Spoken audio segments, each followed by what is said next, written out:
So good evening. I'm going to call to order the meeting for the Raleigh Planning Board. Tonight is Wednesday, March 13th. Today we have a pretty busy agenda. We've got 4 new items. We've got 4 continued items, and we've got some other business. So, first item we're going to deal with tonight, starting at 7:30. We have a special permit amendment pertaining to 50 Newbury Road, OSRD, Hart's Way. I think the applicant. Oh, I'm sorry. I have to read a public notice. In accordance with Massachusetts General Laws, Chapter 48, the Raleigh Protective Zoning Bylaw, and the Raleigh Planning Board Rules and Regulations, the Raleigh Planning Board will conduct a public hearing on Wednesday, March 13, 2019 at 7:30 in the Raleigh Public Library, large meeting room at 141 Main Street, pertaining to a request to amend approval conditions of the open space residential development, OSRD, special permit site plan review, so that the conveyance of the open space parcel D will not be required until just prior to the issuance of the last residential occupancy permit. The review is pursuant to, Section 4.4 uses permit, the outline zoning district, Section 6.4 open space residential development, Section 7.6 site plan review, 7.8 special permit of the Raleigh Protective Zone Bylaw. The property consists of 16.8 acres located at 50 Newbury Road, also designated as Assessors Map 5, Lot 41. The applicant is being submitted is being submitted by OMG Design and Development LLC, located at 60 Pearson Drive, Briarfield, on behalf of the property owner, Michael Hart. The property is located in the outlying zoning district. The application plans and relevant documents are on file with the Raleigh Planning Board and are available for public inspection at the Raleigh Planning Board office, Town Hall Annex, 39 Civil Street, during public office hours. So I'm going to make a motion that we open the public hearing. Second. All in favor? Okay. So here we go. So I remember he's going to recuse himself as a butter. So you want to delay for the applicant, correct? Yeah. Just tell us generally what you're trying to do here. Sure. So the original decision from the planning board was that we had to have the land transferred over to the town by our first occupancy permit. What's happened is the town is now going to May exchanging some of the getting the transferred land, something with conservation. I'm not quite sure the whole part of it, but obviously we're ready to. We have a closing set for the end of April, which we won't be able to do. We're just looking to change it to the last occupancy permit. We're also working with conservation because there is also stipulation in there with natural heritage, which we are giving a restrictive conveyance to. We've already filled it all out. What they'll be doing is it's going to get registered with the deed, so it can never be developed, built on. That's all they care about. That'll cover us for natural heritage, which Brent has been informed and he's okay with it as well. Okay. So we have everything ready to go. It's done. It's all been taken care of. It's just a matter of that the selectmen will not accept it right now because of what's going on. So you're developing a total of 11 lots, one that's already there, and 10 new, right? 9 and one that's in. So okay. 10 altogether. So, and the one that's already there, I assume that already has an occupancy permit, so that's not going to be the one that's correct. Holding back. Correct. Okay. Okay, so I understand. So what are you just trying to do? I'm sorry, Mr. No, I don't want to interrupt you, but I would like to address the board. Thank you very much. Brent Bazelak, Conservation Agent for the town of Raleigh, representing the Conservation Commission in this matter. Just yesterday, we were copied on transmittal from Natural Heritage, where they proposed the implementation of a deed restriction that would, it is very similar to conservation restriction in regards that it would encumber the open space parcel and prohibit any development activities on that parcel. I conducted a review with town council, who informed me that that would not interfere with the eventual deeding of the property to the care and custody of the Conservation Commission to be protected as open space, but it would allow the Planning Board and the Conservation Commission to proceed and allow the development to proceed with, of course, whatever decision the planning board wishes to make as to how many occupancy permits. We would, of course, recommend that not all occupancy permits be released until such time as we can anticipate the actual consummation of that transference of the property. But there is, we are modifying and requesting an amendment be placed before the voters at town meeting to take care of some inequities in the structure that we have found this project and other projects have had to deal with that has proved to be an encumbrance on their speedy and equitable review for the Conservation Commission. So because their order required and incorporated natural heritage time limitation on the deeding of the parcel, we got into this kind of little bit of a catch-22, if I may use that as an analogy here. But we believe this deed restriction, implemented in a very timely manner, which we hope would be within 30 days. It should be done. It's all filled out. It's back to them already. Yeah. So, just so I can understand this, and I did hear that there was some reasons why we couldn't get that deed, you couldn't, weren't ready to prepare the deed just yet because of some of the negotiations with the Conservation Commission. Well, we actually were working on that, but then we encountered a situation where we needed to basically put that on hold until such time as we could modify our wetlands. So what all we're doing is putting off the time when you actually grant that deed. The deed restriction would be included in whatever that eventual grant is. The deed restriction, in addition to deed restriction effectively protects that open space parcel while we are dealing with the issues involved with their permitting and with our wetlands bylaw. It's interesting though, but how can you grant the deed restriction without granting the deed? We're granting natural heritage. They're recording it. We're recording it. Oh, okay. So outside the yeah, so we're going to record it, put a deed restriction on it, and that gets us okay with natural heritage now. So we'll be in. The encumbrance fully protects the parcel from any development activities, just as a conservation restriction would. Sure. Which, again, only acts as being a And then restriction subsequently, that passes.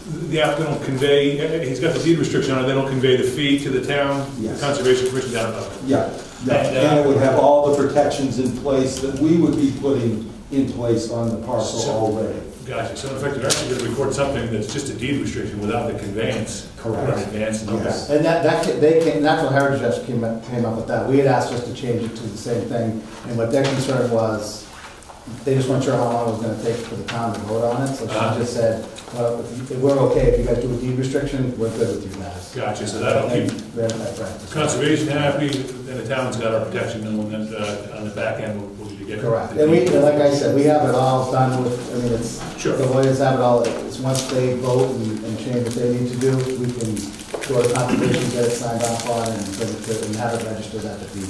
Where are you at with all the development of all 9 parcels? So we have 4 pretty much up. We just put another one in agreement today, so we have 4 in agreement as well. So you're yeah, so gonna they're moving. be pretty much done Yeah. by late spring?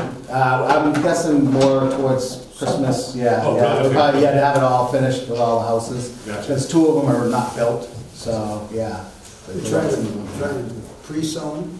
We just listed them, and we just had such an influx of it. I'd rather do that than, I mean, we have 4 that are specs too, and one of those is under agreement. That's the first closing that we have. So the reception has been pretty good? Very good. The layouts, they love the development. They're extremely good. I mean, we just listed them last Wednesday, so So I can't believe you them. guys and us, we come up with a good design. People love them. They absolutely love them, yeah. Okay, it Yeah. looks nice. Yeah, You guys have any questions about in terms of here? Seems clear. yeah. So all we're looking to do is, One second, man. oh, sorry. I'm saying, no, you had it, Ralph. So what we're looking to do, right now, it says that we can't get our first occupancy. We just like, and there's some other things in the decision where we can't get our last occupancy.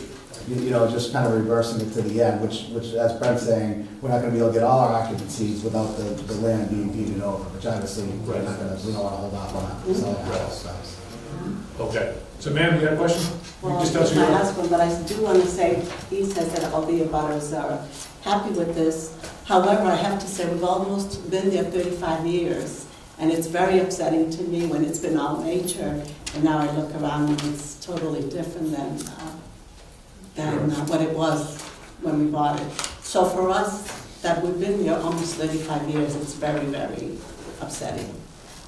You know, to have to sit here and listen to this. This is the last meeting of this. The first meeting was about 1.5 years ago, so I'm kind of late to raise that objection. No, but I'm just saying in terms of, I guess I meant receptive for people that are. People interested in Yeah, buying it. yes. Okay. Yeah.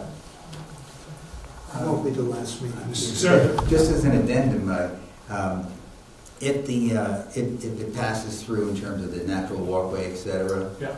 and under those regulations, would that make any encumbrance on the butters in terms of future sale? No, not at all. Okay. Only the landowner can encumber his own land, and right now he's the landowner. He's going to put this restriction on his land. Okay. Okay? It has nothing to do with zoning, and it certainly is private property rights that he's conveying, and your private property rights remain your own. Yeah, that I did wonder about. The other one was that I go out there all the time, and the builder was nice enough to, I think gentleman up here, to go out to my property. And I think, I don't know if it's number 7 or number 8 houses going in there somewhere. Out in the back. Yeah. I saw that. And you were nice, and he was nice enough and cooperative. I called him right away, he came, regarding if I pay for the trees, will he provide the digging? He says yes. So that was great. And that at least it gave me a buffer.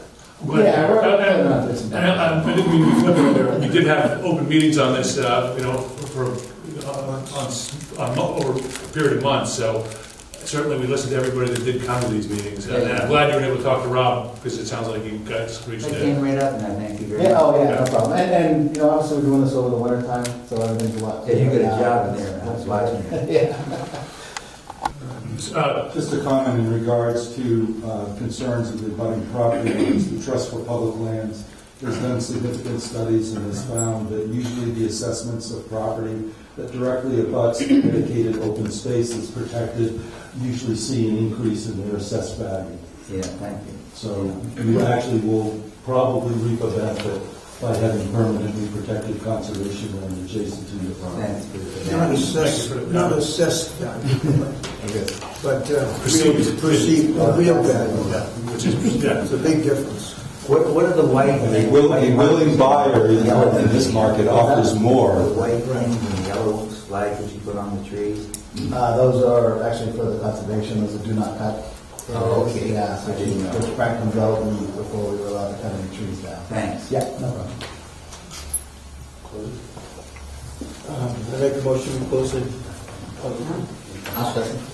Okay, I got a motion to close this public hearing. All in favor? Aye. So it's unanimous to close.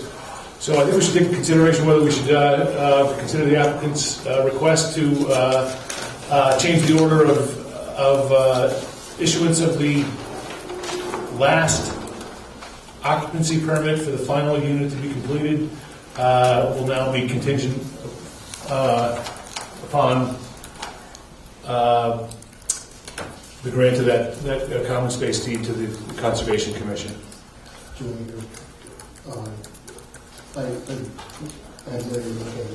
to give No, we had a similar situation next door. And I don't recall exactly how that was handled, but I recommend you handle this one the same way. Which I think we revised that. I think we revised that certificate of vote. The certificate of vote, got it. Specific conditions. Similar to what we're doing Yeah, right so now. there's a good paper trail in the town. Right, that we're consistently with how, and I think, without even, I think that's Yeah. good to know we're continuing to be fair about it.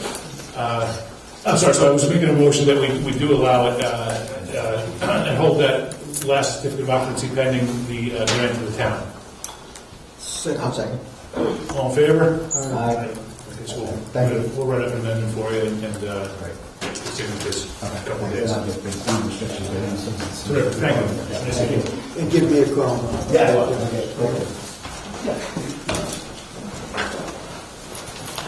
Okay. Okay. So the next item is a special permit site plan review for Verdant Medical Marijuana Retail, medical marijuana dispensary, marijuana cultivation facility. I have a public notice I've got to read. Kurt, public notice on Verdant. How you all doing? Just got to read this notice and we can get started here. As well too.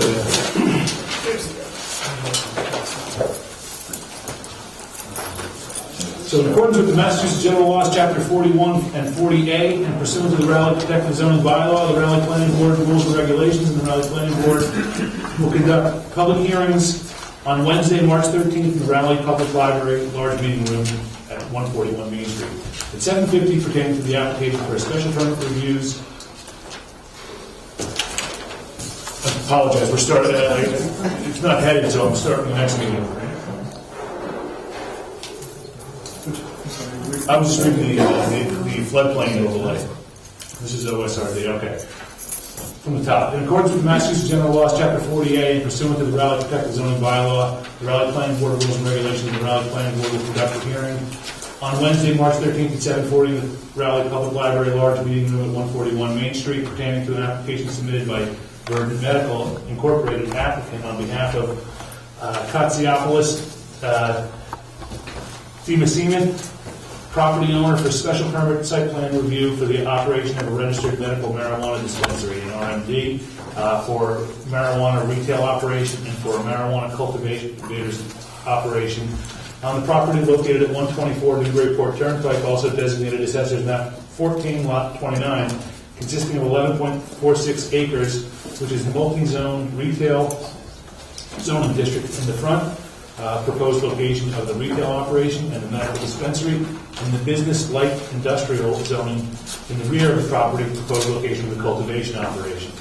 Planning board review shall be pursuant to the zoning requirements of the zoning bylaw, section 4.6.3, subsection K and O, uses permitted in the retail zoning district, sections 4.7.3 sub I, uses permitted in the the business light industrial zoning district, section 4.13, marijuana not medically prescribed, section 7.6, site plan review, and section 7.8, special permits.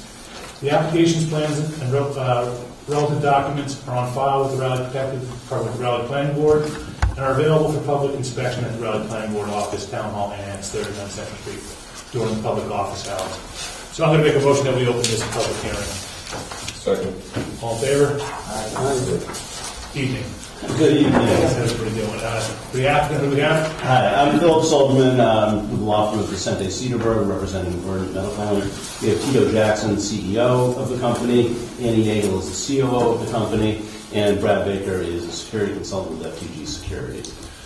And we also have Eric Hayes over there, Eric Lane, who's with Hayes Engineering today as well. Perfect. Can I just give you... Please, why don't you go ahead and give us a summary of what you're looking to do? That's great. Yeah. So what we're here for is to get a special permit for 124 Newburyport Turnpike, and what we're trying to do there is operate a cultivation, product manufacturing, and dispensing facility under both the medical marijuana program and the adult use recreational program. And Eric will talk about this, it's a split zone property. You've got sort of the front small portion, which is in the retail, and that's where you will find the retail dispensary. And then just behind that is the business light industrial, and that's where we're going to do the cultivation and product manufacturing for this. Generally, when I do these things, I talk a little bit about security. But has this board already been exposed to? Then I'm not going to, unless you want me to, I don't want to go too far into it because... I don't think it's necessary. We have dealt with the issue a couple of times on similar... And we're all subject to the same exact regulations, so you're going to see largely the same security procedure. Right. I'm going to turn it over to Eric then and let him sort of tell you about the site. Terrific, thank you. Good evening. Just going to give a brief overview of the site. As you mentioned, it's number 124 Newburyport Turnpike. The total site is 11.46 acres. It continues far up the hill. It's on Hunsley Hill. Currently, the lot is vacant outside of a barn that used to be there, I assume, with a house that was there at one time. Runoff from the entire site currently comes down the hill. There's a small depression right in the side of Route 1. Some gets infiltrated The state has put in a pair of catch basins there where the water eventually builds up and runs into those catch basins. The proposed use, as they say, is a cultivation support building totaling 46,500 square feet over 2 floors. It's in the rear portion of what we're developing in the site. The dispensary down front is 4,000 square feet, again over 2 floors. Associated parking for retail uses around the dispensary building, and then more employee parking and support for the cultivation stores in the rear. Lighting, there's 23 LED lights around the site. They're going to be lower lights, only 8-foot poles, so they're going to be fairly low intensity, just give the general lighting over the whole area. Stormwater is going to be collected through a series of catch basins, deep sump catch basins for treatment, run through 4 bays and down to a large infiltration pond on the front. Currently, the calculation shows that there'll be no runoff from this. It will all be contained in the infiltration pond, and all the stormwater from the site will be infiltrated. Septic area for both buildings is going to be out in this area. There is a Zone 2 protection district for drinking water. The septic will be outside of that area. Water for both buildings will come off of the Newburyport Turnpike. Traffic, there will be an increase in traffic because the site's currently vacant, so if we do anything, there will be an increase. However, compared to the traffic on Route 1, it's considered a very minor increase. Site distances is not a problem with the stretch of Route 1 as well. It will be subject to a Mass DOT curb cut permit, which we'll have to apply for. We have received comments from the Fire Department, the Board of Health, and the Conservation Commission. We do have responses for the Fire Department, the Board of Health, so a quick summary. We did not have a chance to get with the Conservation Commission. We are aware that there is a buffer zone in the front here, and I believe the Conservation has jurisdiction over a road within the Zone 2. So we will be discussing the project with the Conservation Commission, as well as filing for notice of intent with them, but we felt it was important to get the feelings of this board first before we jumped into there. And that is about it as far as the site goes.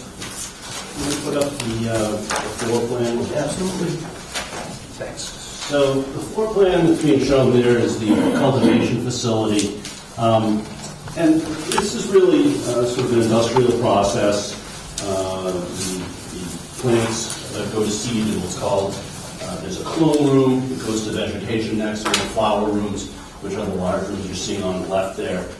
I'm sorry, I should have given this out as well. This is not a public facility. None of the customers here get into this facility. It's secure in that sense. Loading, there's really not a lot of activity here. The plants come in early on, they'll come in through the front here, and then there's some soil. Other than that, you really don't see a lot of trucks here. It's just not, there's not a lot of activity in that respect. Why don't we go to the dispensary floor plan? Again, I know you've seen this, so I won't belabor the point of the dispensary. But you know it is a limited access facility. Nobody walks into this without showing their ID on at least 2 occasions first. We have entry on this side of the building into a secure vestibule and a lobby. You have to get buzzed into this lobby. Your ID is checked again. It was first checked here, checked again here, and then you're getting buzzed in through this door to the actual sales area. The second floor is where there is the secure vault, but there is a fulfillment area back here where the orders are fulfilled, given over to this area where is the point of sale.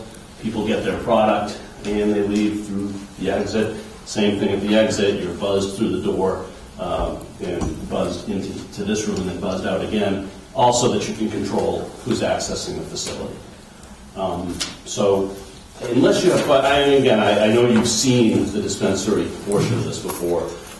So any questions would be happy to take? Anybody else have buzzed in? I think they do. This seems a little more elaborate than some of the other proposals. The other things all in the same vein of making sure you know who's coming in and have control and access. That's the Just one thing. So one of the additions that we actually have is we check your ID at the point of sale. And it's Verdict policy that the individual sign contracts with the community. And that's that you're not going to light up litter, loiter, or break any of the local laws. If we find the individual doing that, we don't want their business. And so that's a document that we actually have signed that's unique to our company, but it's one of the things we want to be good neighbors. Has been the fastest process in the state thus far. And so, you've respected our time. We really want to respect your time in your community and be very good neighbors. And there is no on-site consumption, just to make sure we all understand that. I'm the architect on the board, so I see some problems with your building, not with the flow, because I know how these facilities work, but we only have one stairway to the second floor. Probably it's not going to pass muster, and there's some funny exterior wall configurations. I really don't think an architect worked on that. I think an interior designer down, where is it, West Palm Beach or someplace like that did it. And you'd probably be better off working with an architect from the North Shore. Not me. Understood. There are problems with that building, and that's your front. Even though it's a more or less closed building, you want to be able to let people know where it is. It's sitting on a hillside. And my next question, what are you going to do with the little barn? See it on the site plan? Don't know yet. There's no plans to take it down. It's right now plans It needs to help. leave it. But It's pretty rough shape. We'd like to preserve it. It's one of the we would too. Right. It is our intention to preserve it, to make it safe. See if you can find it. See if you can find it real useful, even if you have to move it on the site. We intend to put the site to use. Because the house is gone. Right. It used to be a summer residence up there, I believe.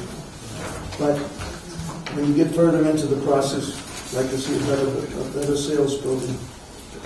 And the other thing is, you've got some tight setbacks on your side setbacks on your manufactured building, To the north. north and south. more or less. The pipe out there, something like that. Trying to get around it. Fire trucks get around maybe, but that's not being too good to whoever is a neighbor on the left or right.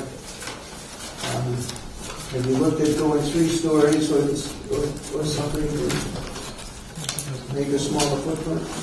Hasn't been considered yet, but we can listen to what your comments are and discuss that. And we always look for landscaping plans at some point in the process, and traffic study probably. Because there's a change in use, it's a new use, probably want to see traffic study. I mean, I know there's quite a bit out there on Route 1, but I do think we want to understand the impact there and also consider the flow in the parking area as well. I think it works okay on the site as far as usability. That site is a difficult site. I have no problem with the use. I just think we're trying to set the highest standard we can. I want to just ask Brent. You had a memo on this specifically. You mentioned that I know there's proximity to the watershed. Can you just tell us a little bit about what your concerns are for this site in particular? And I know this is conservation, you're dealing with that board separately, but he did ask us to take note of some of these aspects. Thank you, Mr. Chairman. Well, yes, I'm afraid I do not have my memo with me, but I was responding to the applicant's submittal, I believe prepared by Hayes Engineering, that specifically stated that there wasn't any need for permitting from the Conservation Commission, which an analysis of the site revealed at the contrary. Number one, the declaration in the stormwater analysis mentioned, I believe, 54,000 square feet for one of their calculations. The stormwater erosion control bylaw, which is under the jurisdiction of the Conservation Commission in this community, has a trigger point for permitting at 20,000 square feet. So the site is definitely proposed in its layout configuration right now that it would also need to apply to the COMCOM for stormwater management and erosion control bylaw permit. The applicant displayed the extent of the 100-foot buffer zone that comes over from the opposite side of the street, I believe, by the entrance to Smutson's Granite, and also the parcel in between the granite facility and the bark emporium and the sub shop or whatever, so the jurisdictional wetland resource area is there. The 100-foot buffer zone is a resource area under the town's wetlands bylaw, and also the zone 2. Now, the zone 2, I believe, is delineated. I'm not sure if they're showing it. I believe they use the labeling of approximate. So I'm not sure how much effort they put into transferring that from the town's mapping that established with hydraulic engineers analysis that needed to be done for their watershed, the drinking water permit. So that basically, if I remember correctly, the retail, the entrance, the stormwater basin, at least, I think, 80% of the parking, maybe more, and I'm just doing this by guesstimate, that's all within the zone 2. The cultivation, processing building is outside of that, but everything flows downhill on this site, and all the drainage and everything else from that facility is also going to come down into the Zone 2 area, which is regulated by the Commission.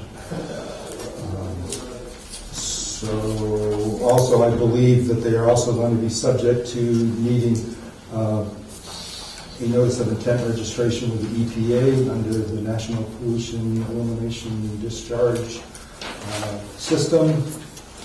So no SWEP, stormwater pollution prevention plan was submitted with the application, which I believe also probably Mr. Graham has also noticed in his analysis of the submittal. Being in the Zone 2 and having the close proximity of the cultivation facility, I noticed there was text in the submittal to the planning board that mentioned the use of fertilizer. That would normally be a strategy that you would assume would be incorporated in any type of growing facility that had plants as its makeup. There wasn't any further discussion about whether they were doing hydroponics, anything else like that. There was, so that's being mentioned because I believe, I don't know what the overlay is of the Water Supply Protection District, but the Water Supply Protection District is usually more expansive than the Zone 2. And so therefore, I believe the planning board and other departments such as ourselves that are worried about the handling of substances inside the building and what their water management, their fertilization management, whether they are proposing secondary containment for if this is being handled in liquid form, what their drainage capture strategy is going to be, whether they're also making provisions that any cleaning compounds, janitorial supplies, those things in that type of district should definitely have secondary containment. Again, there was no discussion about whether there was going to be a strategy, whether that was going to be part of their submittal. I realize this is the initial get-go and stuff, but I'm raising these things so they can be prepared to understand the comprehensive nature that we I didn't mean to get too sidetracked with the compound issues, but nonetheless, I do think that there is an overlap, and I thought that, you know, I know you guys are already looking at how to address these issues. That is one of the things I do want to ask in terms of containment within the facility for your fertilizers and runoff. I mean, how do you manage that? Or is it like a traditional agricultural facility where the runoff runs off?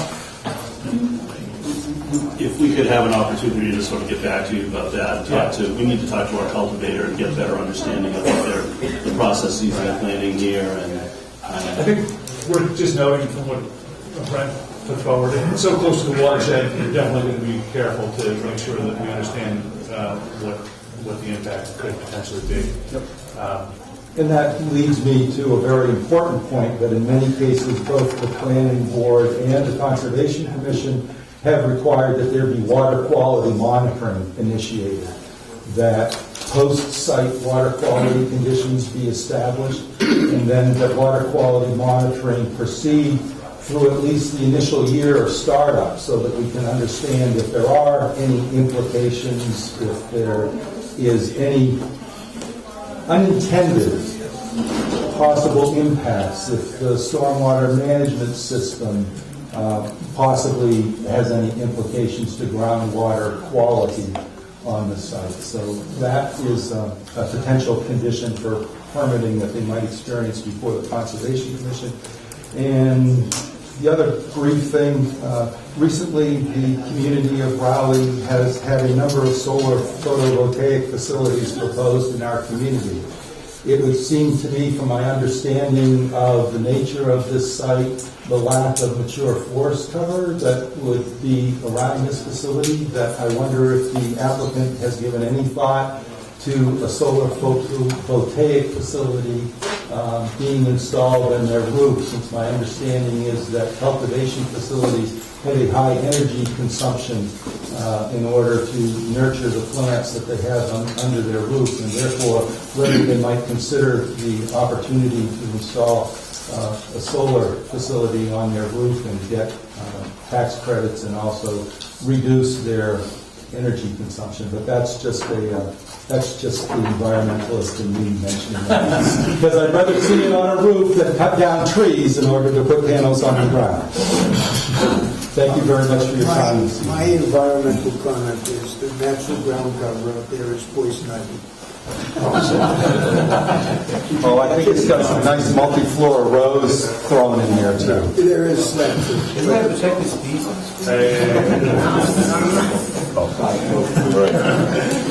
I'm sorry. I shamelessly walked off. I apologize. So, Mr. Graham, I know you've had a chance to look at some of these plans, at least preliminarily, right? Not these. Oh, I'm sorry, okay. Just the opening of the public hearing, and I have received the package. I do have just a couple of comments, maybe with Eric. Yes. Your parking. This is the fourth project that the planning board has had applied to the board for, and they looked to me for technical review of the drainage and access and parking, et cetera. Parking's been a big issue with all four of them. This proposal has, I believe, 21 spaces, 8 in front of the building, 13 up behind it, that you've called out for your customer parking for your dispensary. And the other spaces in the back in front of the large cultivation building will be primarily for your employees, 50 or so spaces there. Your traffic report indicates your weekday PM peak hour of 132 trip-ins, so that would be 61 folks coming in. And if they're going to occupy 21 spaces, it sounds like it's about a 20-minute turnaround. It's usually actually more like 15 now. Yeah. 10 to 15 minutes. It's not the first time that I've heard it or the board's heard it, and it's not the first time that we don't really know what it is. And nobody else that's been before this board or that I've talked to about it can say definitely it's going to be 15 minutes, it's going to be 10 or 20 or 30. One of our sites that's applied has some accessory parking that they can go to. A couple of the others are kind of tight. This one looks like you utilized pretty much all the space on the site for parking, except maybe to there. Yep.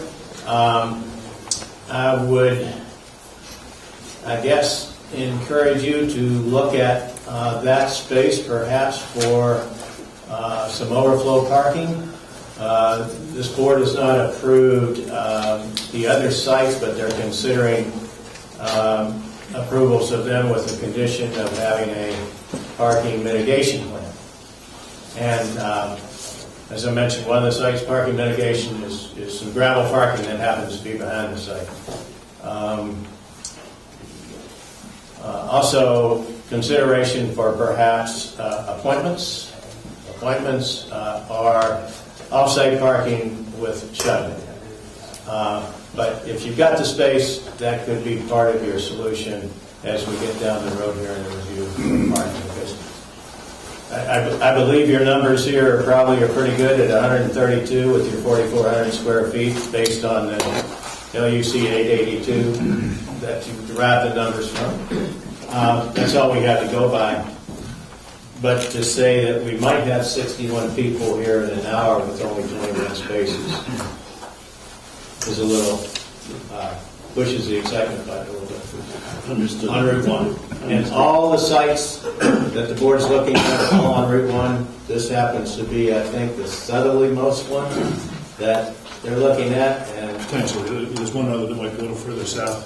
and then there's right side of this one, just to... and then there's two in Ipswich. There's 4 total here in Raleigh, all on Route 1 within a couple of miles of each other. If they all pop and everybody's open, parking's probably not going to be a problem. Carl's probably going to be getting who's got the best prices to compete for whatever. I see you have 35 employee parking spaces. Do you anticipate having that kind of crew on each shift? You do, huh? I don't know how much. Because one of that could serve as any overflow for them. I think they were talking about 30 or 50. It could be, you could have 40 employees, but you do operate in shifts, so probably about 30 at a time is a reasonable number. So that really isn't an overflow option, doesn't seem like it. Again, I don't want to get into any disputes about that. I've been in front of a lot of boards on this issue because everybody sort of saw the media reports of the opening of this when we only had 2 dispensaries east of the Mississippi, and everybody was coming to it. It's calmed down a great deal, and the numbers that I saw for the ITE, they just don't. They're not accurate. This parking has not been a problem. 21 spaces will be more than enough, but I understand your trepidation, and I think we want to try to work with you on that and try and come up with something to respond to around this area. And certainly if you're accepting, a gravel overflow is acceptable, it saves a lot from stormwater management, from impervious areas, and I mean, that's why we would look at that as an option. yeah. Sir? Hi, Vincent Donofrio again. I'm all for free enterprise. I certainly have enjoyed it in my own life. I talked to a lot of neighbors, etc. And I heard all this. It was really great. We were a little concerned about parking in terms of use of the land. There were a lot of questions also about the safety and maintaining your area. That was tremendous. But the other aspect, when you think about it, this will be the 5th shop for sale of marijuana in the area. Is that correct? We're considering 4 total retail right now. That in itself I kind of consider, my own feelings of, even though you're into a voluntary position, it was a little irresponsible in terms of the character of the neighborhood, not the neighborhood, but the town itself. Where, we're involved right now in a new ground in terms of, rather than putting people away, which I don't think is legitimate for pot, but now we're going to have open sales on it. And there's a lot of division now about where the trees are, where the mulch is, where there's macadam and all this other stuff. That's great. But it doesn't have much to do about the impact on the youth of our town. The individuals who come in, yes, you have to have a lot of provisions for safety, because it's like opening up your bank and saying, come on in, you can have all the money you want in this bank, because now it's legal. And the same respects, now we have on new ground in Massachusetts that we're going to be opening up for, everyone being able to get as stoned as they please, unless until we start developing what exactly was an impairment in terms of driving, etc. So they're concerned that the old-time residents in Raleigh, talking to people in supermarkets, etc., wherever we are concerned about. I'd like to see this gentleman have his business. I don't know about the sale of marijuana and if we have to be worried about all the security of it all, it just tells me, and also the amount of traffic, et cetera, that's really just the other side of the coin, which says, geez, we got some people coming into town we never had coming into town before, and they aren't happy campers. Otherwise, they wouldn't be even so invested in what, I mean, I'm a licensed psychologist, educational psychologist, and the bottom line is, hey guys, you want to develop the town, you want tax money, et cetera, and that's cool. When we get back down to the bottom line, which is, what's the impact on our youth? I mean, as responsible selectmen and council people, you know, how many more shops will you be able to put in? If you put a limit on it? Well, I'm certainly not trying to pass the buck from this board. We do have a limited role in this, and it's really to look at the site plan review and consider the petitions that are before us according to the bylaw. A lot of the things you're asking about are absolutely good questions, but those conversations seem to have already come and gone as well. I mean, these are big discussions that the state passed and the cannabis. They do, but I've dealt with a lot of people, including myself, who are on the board of, you know, of having a rational impact on their life. I understand. You know, it comes to us after it's been approved by the Board of Selectmen, and so we're here to consider the rights of the applicant to the site. But we're not really here to make the big value decision that you're asking us to consider. It's not something we have the discretion to really make on at this board level. But I appreciate what you're saying. Could it be done as an amendment in terms of the town? No, rather than it not being discriminatory, but rather saying, hey, look. In fact, you know, we have, the state voted on it, the town did not vote to deny it. We've changed the zoning to allow it in only certain districts. This is the district where we've allowed it. The applicants have followed the... I think there's great value medically, you know, because we have people who are addicted to this or that. And cancer is a tough thing to deal with. Or even if they're dealing with a psychological problem for the neurochemistry.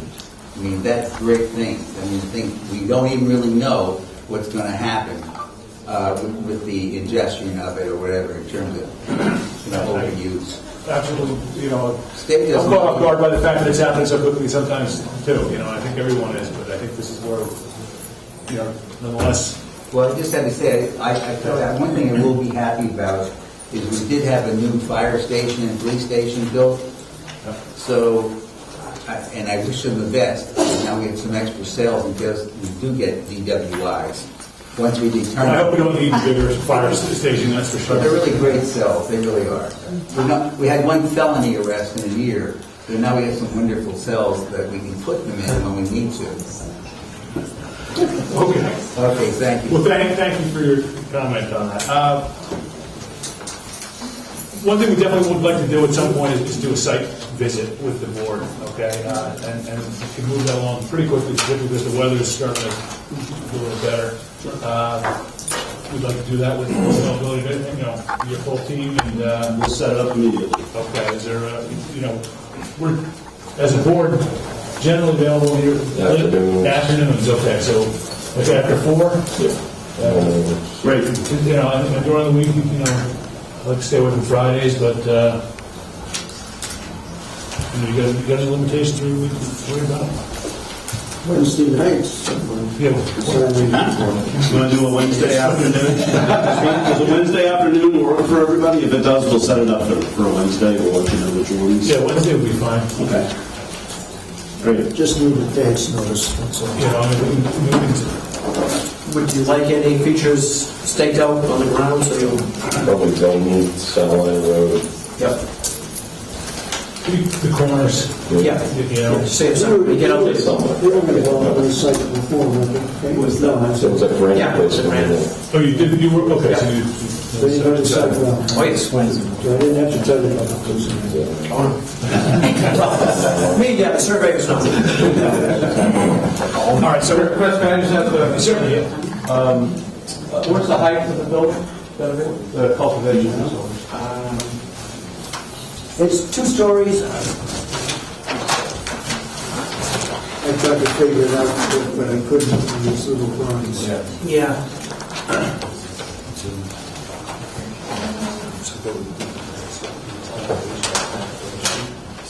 Elevation does not have a label on it. That looks like 8-inch scale. If you bring it over, Just a biggest one here, I don't have any scale.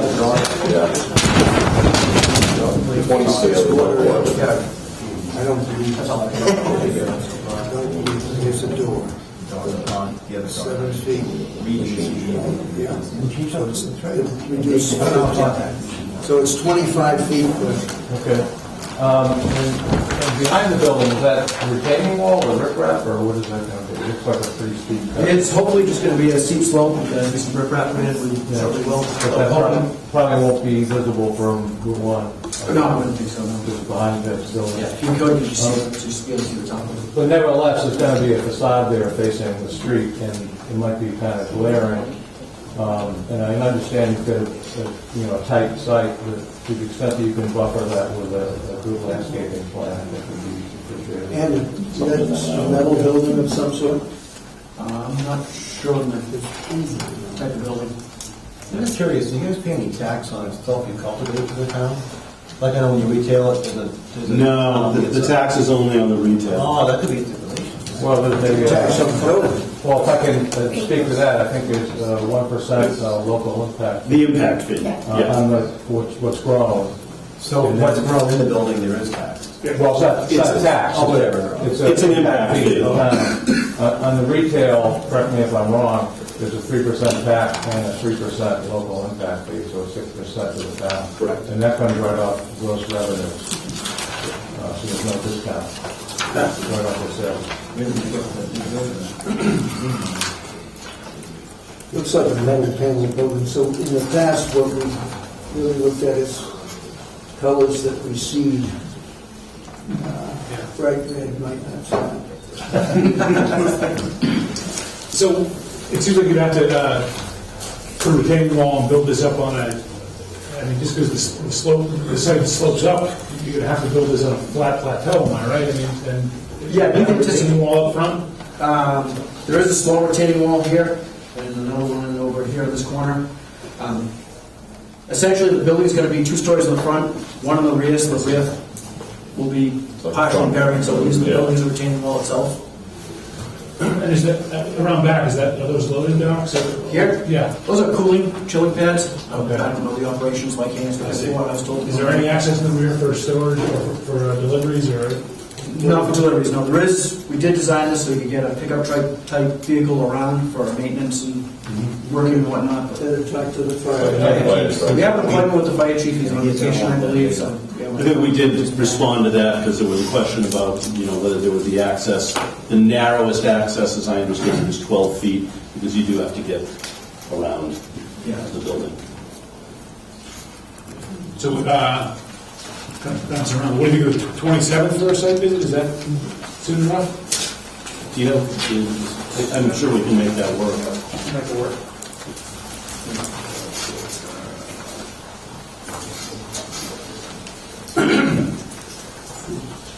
March 27th? Yeah. I was going to ask. I'm going to be away that week, so. What's the following Wednesday? Third? You saw the site before. I didn't go over first. But do we put I've driven by it for years and years. That'd be great. Third. Okay, let's go with the third then. Were we going to the 3rd of April. That's at 4 o'clock? 4 o'clock. Does that work? Yeah, that would be. Okay. So at this point, I know that Mr. Graham has your plans. We'll take a look at those. We'll have this meeting. Hopefully, next meeting, we'll have the opportunity to hear back with some of your comments, and we'll look at, I'm sorry. One thing I forgot to mention, which Mr. Graham will also pick up too, their plan set did not include an existing conditions plan, Okay. if I recall. Thank you. All that will just help me more. I know they have one already. Yeah. All right, so I think we need to. Make a motion to continue. Yeah. A second. Okay. We have a motion to continue, a second. All in favor? Aye. Thanks. Thank you. Thank you. Well, we haven't didn't put it on yet, but it's supposed to. That would be the one that makes sense anyway.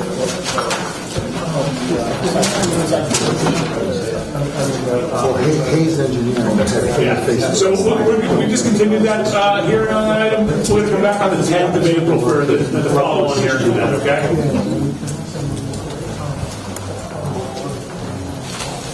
Okay, next item on the agenda, that's what I started earlier.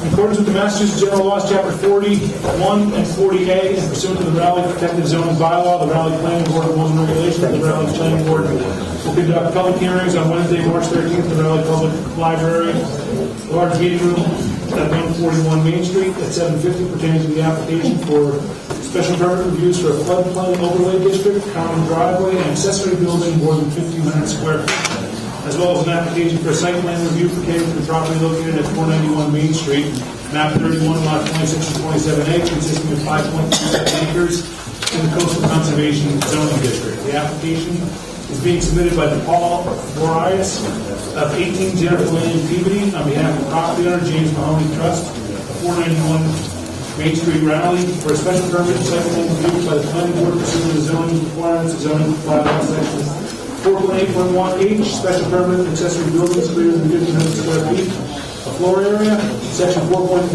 floodplain district, special permit, section 7.6, site plan review, 7.8, special permit criteria, and section 8.8, special permit for the common driveways. This review is in conjunction with the proposed definitive subdivision where the same applicant created an additional single-family residential dwelling off the proposed way, Bella Way. At 8 o'clock, second hearing at 8 o'clock pertaining to the application for consideration of the definitive subdivision for construction of a new private way named Bella Way for the reconfiguration of 2 parcels located at 491 Main Street, map 31, lot 26 and 27A, consisting of 5.37 acres in the coastal conservation zoning district. The application is being submitted by Paul Boreas of 18 Jennifer Lane, Peabody, Massachusetts, on behalf of the property owner James M. Mahoney Trust of 491 Main Street, Raleigh. The application shall be reviewed by the planning board pursuant to the lot requirements, the requirements of MGL Chapter 41, Section 81K through 81GG, the subdivision control law. Pursuant to the design requirements of the Raleigh Planning Board rules and regulations, this review is in conjunction with the proposed special permit and site plan review submittals by the same applicant. The application's plans and relative documents are on file with the Raleigh Planning Board and are available for public inspection at the Raleigh Planning Board office, Town Hall Annex 39, during public office hours. So,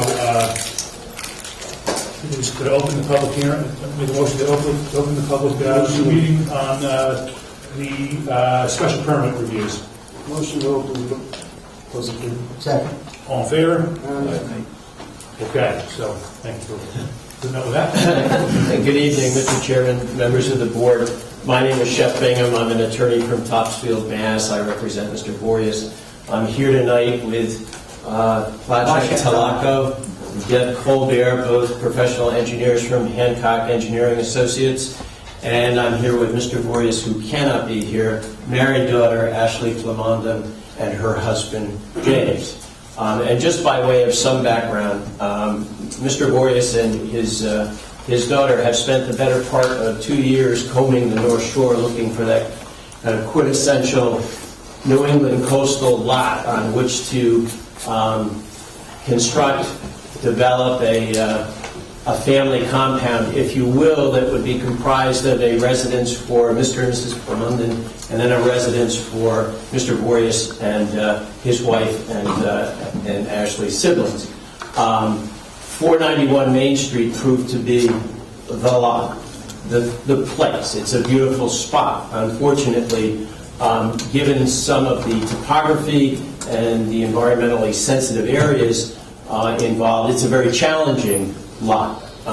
Just by way of some further background, it presently consists of one lot that's 7.11 acres.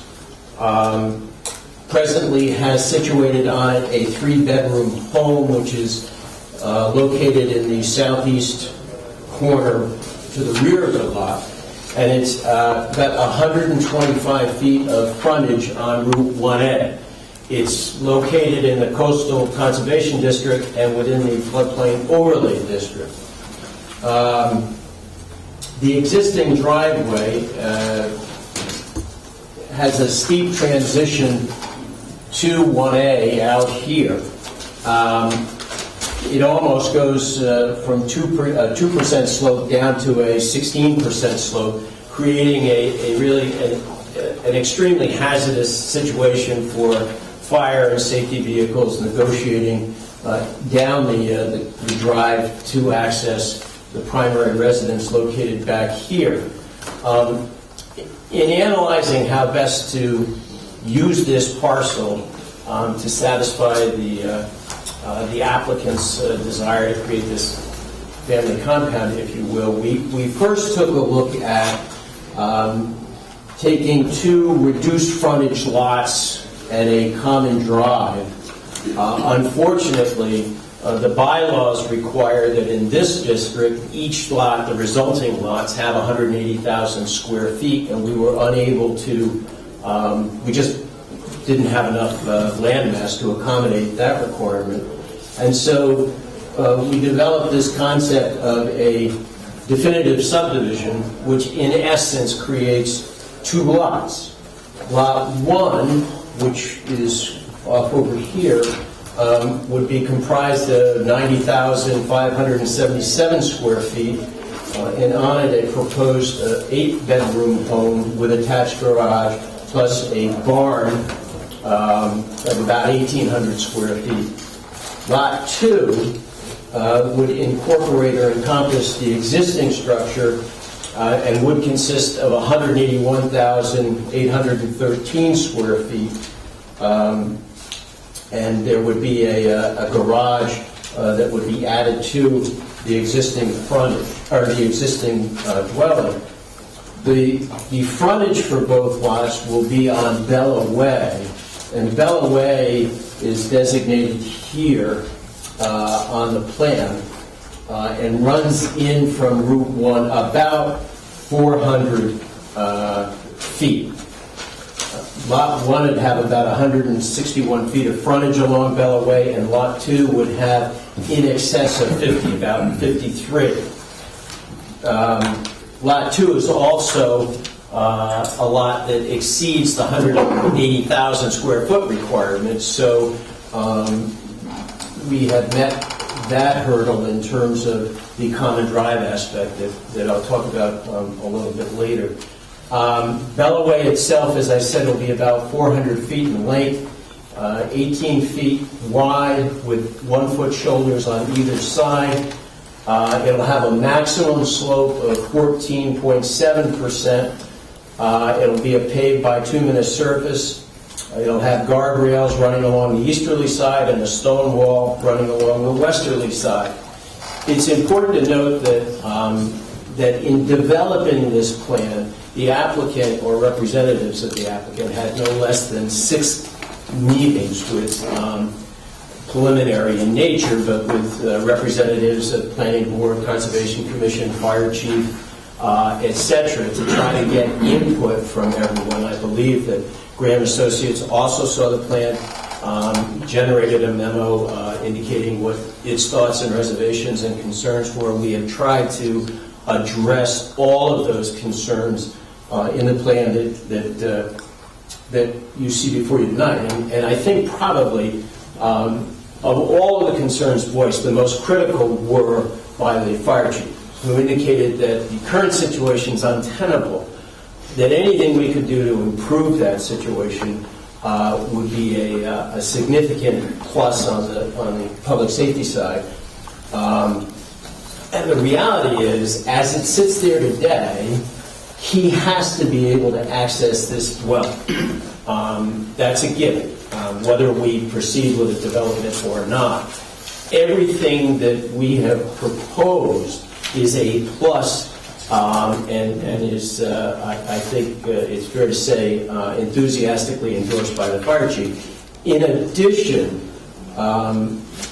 we have also, although not a cul-de-sac turnaround, we have created a hammerhead turnaround for fire vehicles and whatnot to provide an easy means of reversing their vehicles and exiting the premises. We are also providing for a fire hydrant right around on the easterly side here, close to the existing water main. And that those really will improve, the public safety considerations with respect to the site. Because of the environmentally sensitive areas involved, it's been a very difficult balancing act between trying to develop the site as best we can to accommodate both dwellings, but also being extremely sensitive to the wetland and floodplain areas involved. In conjunction with our asking for approval of the definitive site plan, we're also asking for your approval of 3 special permits that this board has the prerogative to grant. One has to do with a common driveway, the other an accessory building in excess of 1,500 square feet, and the other is new development activity within the floodplain overlay district. In that order, the common driveway section 8.8.3 provides that the board may issue a special permit for common driveways that serve up to 3 lots on which single-family dwellings will be located. Obviously, we're only talking about 2 lots here.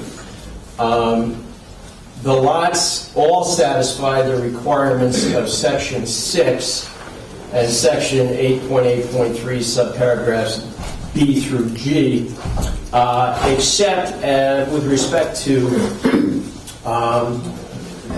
a recorded easement or restricted covenant or deed restriction with respect to care and maintenance of the common driveway. And the only reason we haven't done that as yet is that the property is subject to a purchase and sale agreement that provides for a due diligence period for us to secure all our permits. As soon as title passes, we would then incorporate that deed restriction, and we're happy to make any special permits subject to the restriction. Both the lots are in the coastal, as I said, conservation district. Lot 1 meets the 150-foot frontage on Bella Way. Lot 2 is in excess of 50 feet. Both lots have widths of 50 feet or greater. Lot 2, which is the reduced frontage lot, exceeds the 180,000 square foot requirement for grant of a common driveway. Excuse me to interrupt. You're getting a waiver from you're going to the ZBA for that, right? We are going to the ZBA for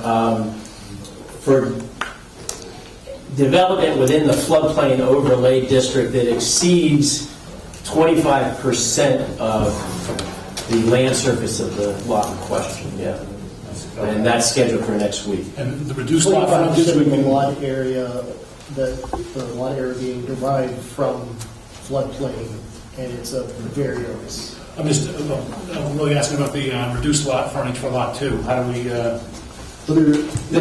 Is there reduced frontage on lot 2? You said? Yeah, it is, but it's as a matter of right. You can have a common driveway as long on a reduced frontage lot, as long as the lot size in this district exceeds 180,000 square feet, which is why I kept pressing on that.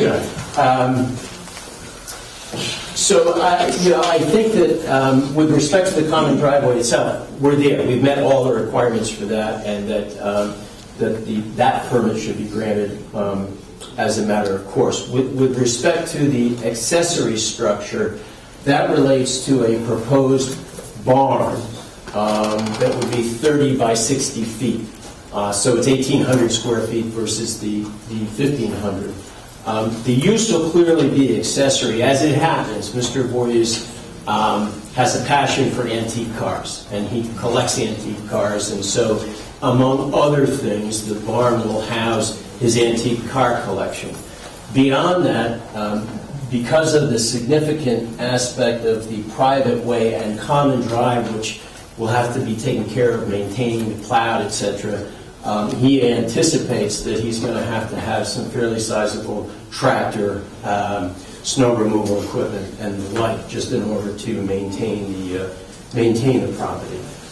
Again, it's also significant to note that the lot coverage requirement is no greater than 25%. If you add the house, which is projected at about 3,500 square feet, the garage and the barn at 1,800, we are still well below the maximum coverage requirement. So I would ask, obviously, the board's approval with respect to that. And then finally, we get to work within the floodplain district. There really are two aspects with regard to that. One is the 25% requirement, no greater than 25% of the lot can be located within the floodplain district, I guess is another way of saying it. We will exceed that, but not by a significant amount. I think as it currently exists, 39% of this entire lot is within the floodplain district. Once we subdivide it out, I believe that Lot 1 will have 27%, which is just barely over, and Lot 2 will have 42%, which is just barely over the existing 39% that's now in play. But in any event, that's an argument that we need to bring to the ZBA. Assuming that this board would be willing to grant the special permit subject to the grant of that variance, obviously I would appreciate and endorse that. I think that with respect to the floodplain district, one other thing of note is that based on the new FEMA maps, there's a provision that says that floodplain is established by anything below 15 feet above the North Atlantic vertical datum, 1988. My understanding is that the town has now turned to and adopted the new FEMA map as what determines the floodplain district. And based on that it's really elevation 13 as opposed to elevation 15. And that would be the only other consideration. And my understanding is that we passed muster with respect to that, number one. And number two, that if we were to attempt to do anything to bring the affected portions up to 15 feet elevation, we would do more harm to the environmentally sensitive areas than just leaving it be. And again, I want to reiterate, in terms of both improvements to the ways and the common drive, this is an existing way that services this home. We are trying to be as respectful to the environment as possible. And so Mr. Talaco or Ms. Colbert are here with respect to any of the technical questions that you have. I know you've got a full meeting tonight. I'm trying to rush through this as quickly as possible. I have a little question. I'm Yes. just curious, how many feet above sea level is like where you build your house in the road? Actually, how do you actually figure it out? So it's 16, this house here would be at 16. But how do you figure that? I'm just curious because I'm wondering. Well, there are benchmarks. Because they say some of the maps aren't accurate. Is there a way you can actually use your altitude meter to do that? You can use GPS. Now a lot of times we use GPS. In the past, there are many USGS benchmarks all over the country.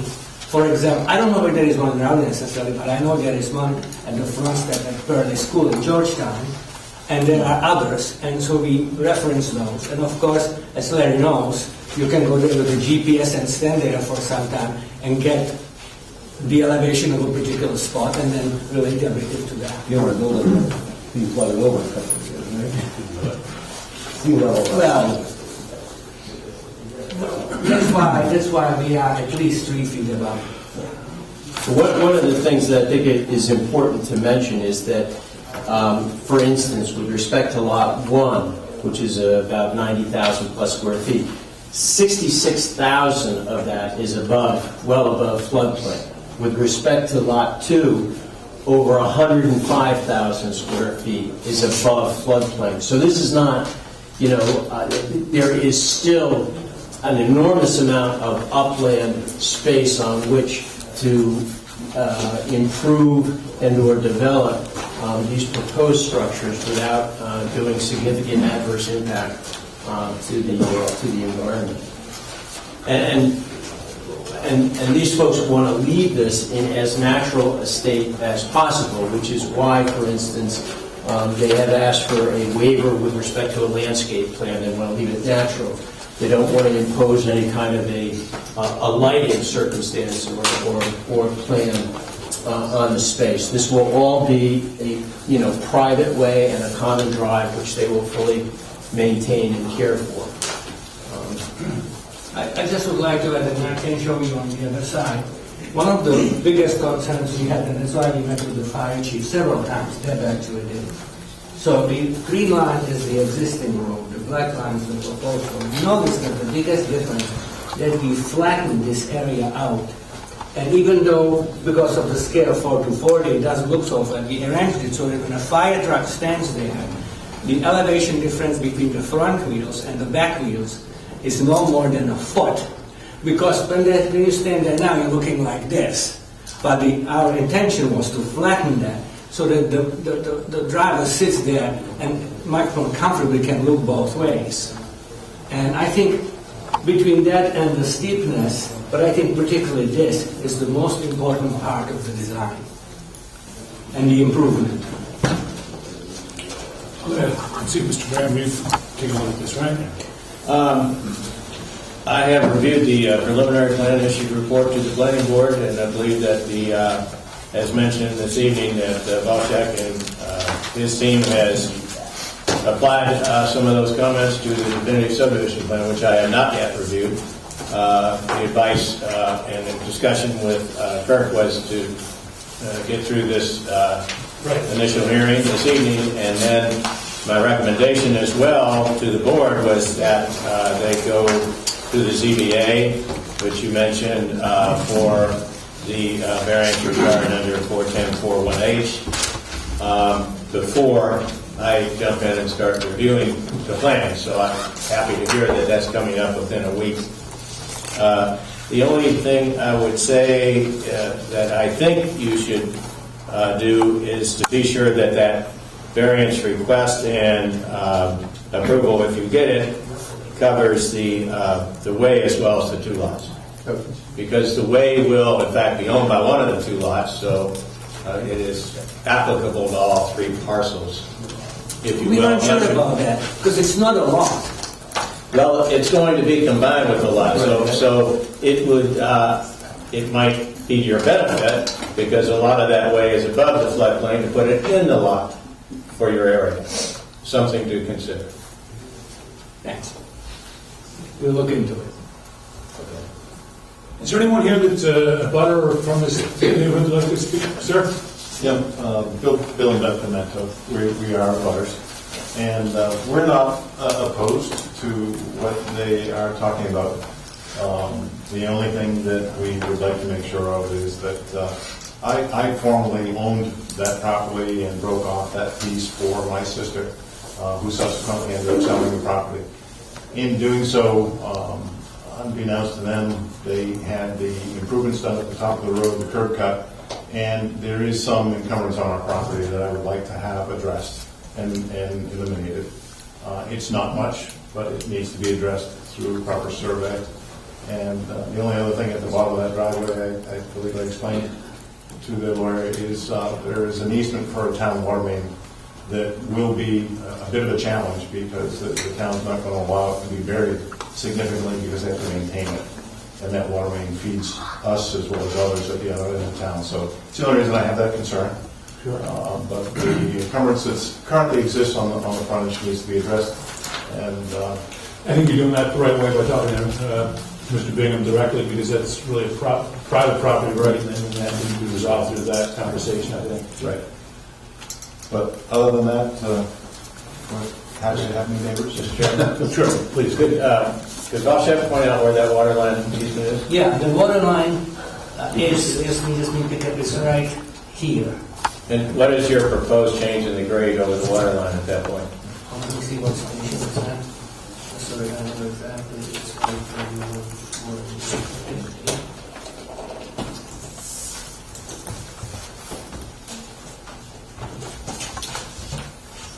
So at station 150, everything is essentially at the same grade. Same grade? Yeah. Okay, so That's where the water line is? Yeah. Okay.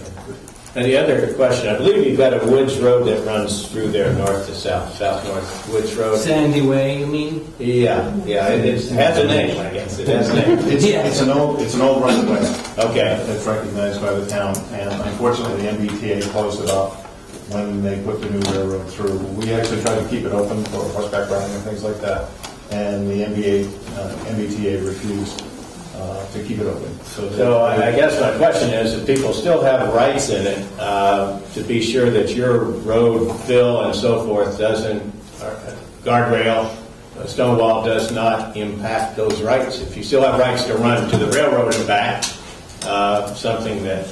There is no obstruction there. You could still ride your horse there or walk there if you wanted. To the fence. There's a fence. There's a big fence there. It's a railroad. And a railroad. Well, the railroad, yeah. The railroad, No, yeah. I'm saying from north to south and then back again. Yeah, you can certainly do that. Yeah, okay. I think we should, this is something we should take a look at. Yes, I think so. So we'd all right, we'd like to schedule a site review if we could. Yeah, I think so. Do we have to talk to... My only concern would be that we have to coordinate that with Mr. Mahoney. Is that? He's not living there, so. Oh, all right. And the driveway hasn't been plowed. That's fine. That's something to handle that, hopefully. It'll melt on Friday. Well, if that's the case, what would you like to see staked on the property? You know, Well, I mean, you say you're following the current course of the roadway, Yeah. the new road. So, I mean, the location of the buildings, the location of the barn. The barn, is it a 2-story, 1-story? 1.5 story. One story. You know.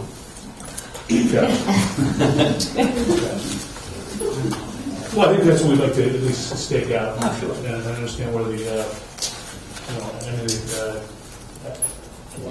wetlands assets are. We don't point that out as well. Yeah, they are flagged. Okay. They are flagged. so in the afternoon, you'll see a beautiful sunset over the marsh.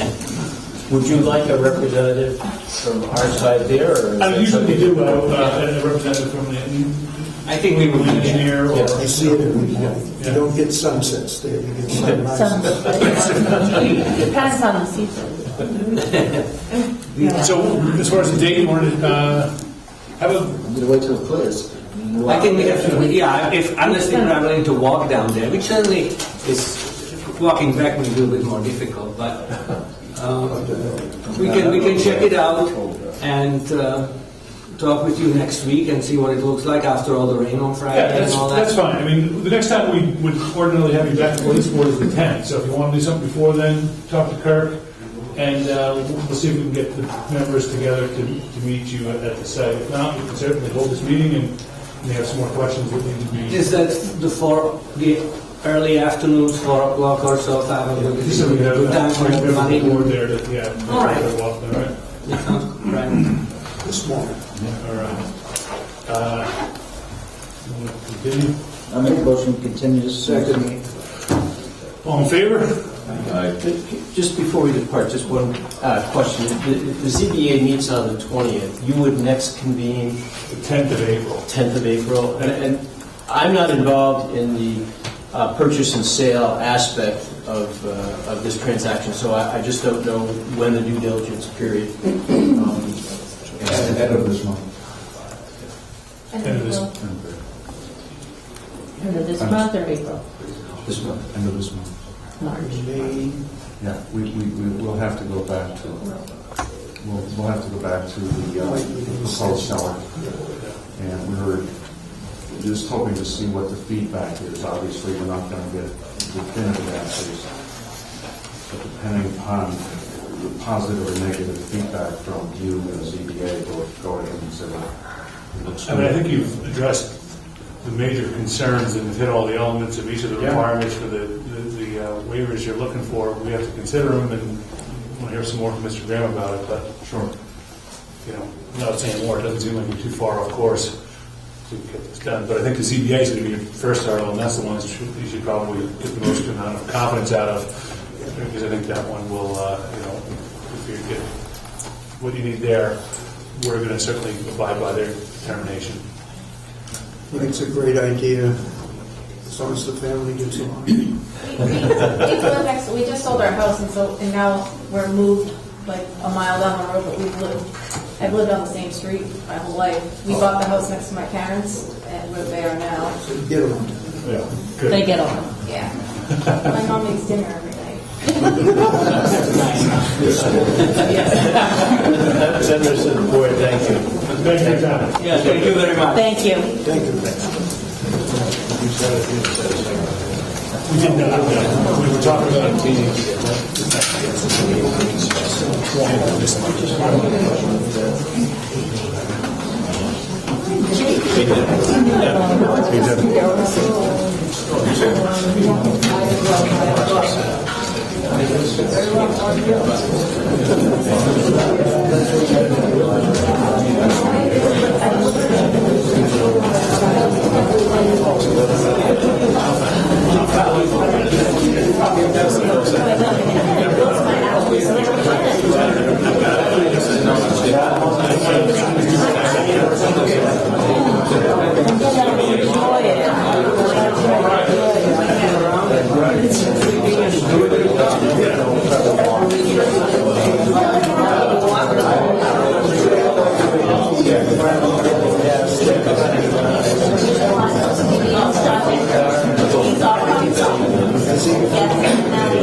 Rise to the east and sets to the west, right? That's true. Depending on which way you're... That's true.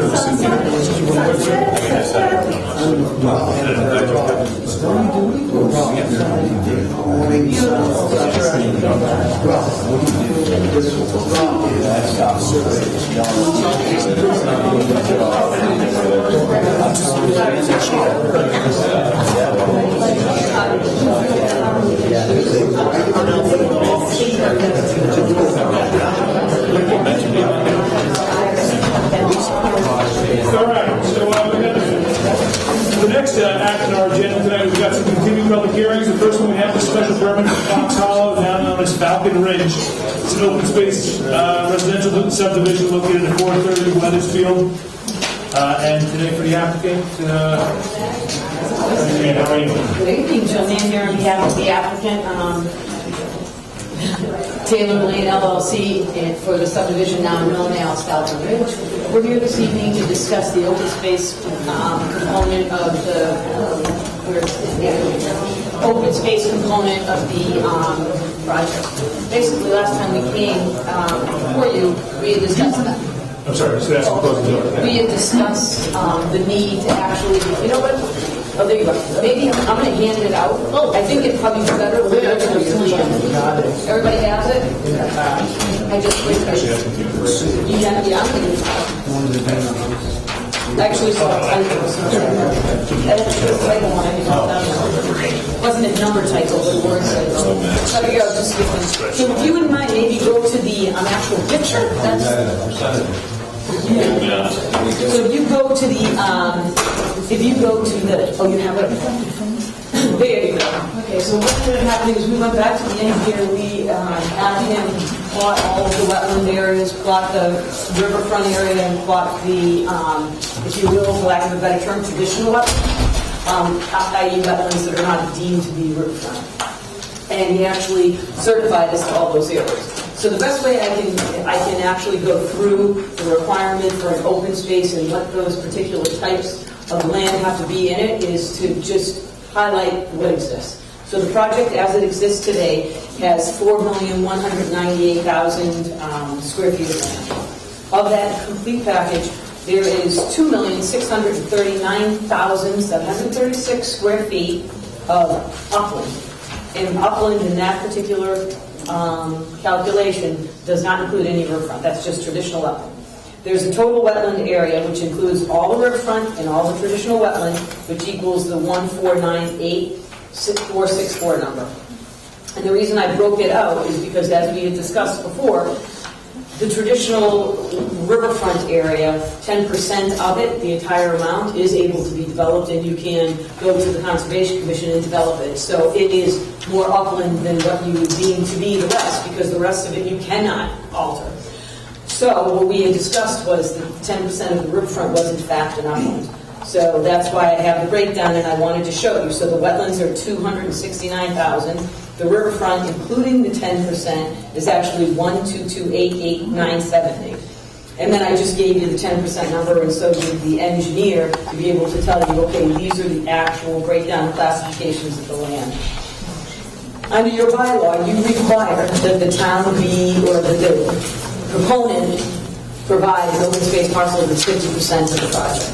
50% of the total area would in fact be the number that you see below under required, 2,069,000. We actually provide a larger parcel, but let's just establish a base because it's easier to work through all the math. So as far as the base goes, the applicant is required to give you an open space parcel that is equal to 2,069,000 square feet. If we assume that the 10% of the riverfront area is going to be part of the upland, right, I then show you in the adjustable area, right underneath total project, adjusted areas regarding the 10%. The total upland area now will include 10% for the riverfront. The total upland area is actually 67% of the entire parcel. So that means that basically the wetland areas, excluding 10% of the riverfront, is 33%. So now what we do, right, we have to decide how much of the open space can be upland, or I should say how much can be wetland. So basically what this math says is you have to give 67% upland. That's what it says. 67% must be upland. Obviously 33% then is the maximum you can give in wetland. So you look at your base, which again is 2,069,000. When you actually determine what is 67%, that amount is 1,381,317. So basically, what the applicant is required to give you is an open space parcel that actually has 1,381,317 square feet of upland. That results, if you do the math, it results in 33% wetland area, right? Instead of 4,687. The reason why I do it with using the upland formula is because it's much easier to see that you actually are getting that which you were supposed to get. So requirement, we're supposed to give you 2,069,000. We actually give you more, but we're supposed to give you that. We're supposed to give you upland of 1,381,000. What is being proposed to be given to the town of Raleigh is actually 2,750,000 square feet. And we are giving you 1,403,000 square feet of upland. So basically, what they're doing is they're giving you the upland that is required pursuant to the breakdown, because you can see that they're only required to give you the 269. They're actually giving you more than the 1381 that would be required. And then I just show you what the bonus areas are. Essentially, the wetlands, you're getting 659,000 square feet more wetland than would be required. So you're actually getting an open space parcel that has wetland in it, which includes the 90% of the entire riverfront area, the traditional wetlands. And those amounts are 659,000, which is a bonus above the 33% that you're supposed to get. So you do get a total of 1,346,000 square feet of total wetland, but again, 2,750,000 square feet of total area. I know it's the only way to really look at it is to say you have to hold something true. So in any mathematical formula, the easiest way to determine if you satisfy it is to have one constant. So what I did was develop the constant of what you needed for upland, given the amount that was required for open space. I created a constant, and the constant is 1380, 1317.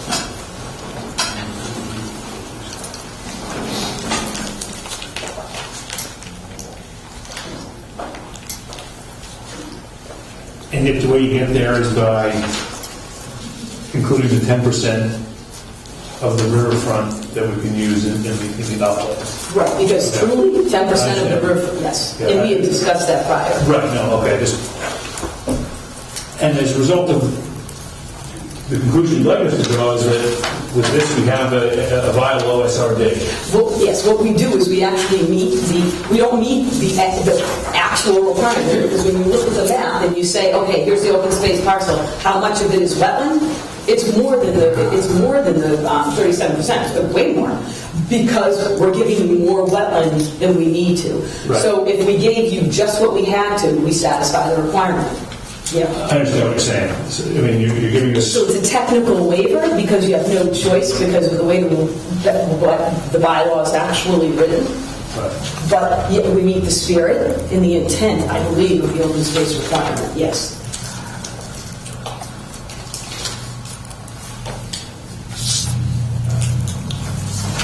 Does anyone, Larry, with these totals, and have any questions about how they came up with at least the gross areas that they've developed?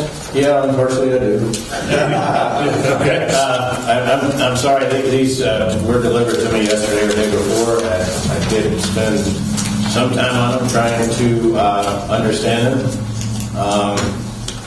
I have to admit that I got lost in your numbers. But basically, do you agree? I also have no way of comparing these numbers with that plan. And there's no meets and bounds. There's nothing that I could come up with these areas other than to take his numbers, ASB's numbers on his plan, and your numbers, whoever did the chart here. There's us stupid engineers working with finite stuff.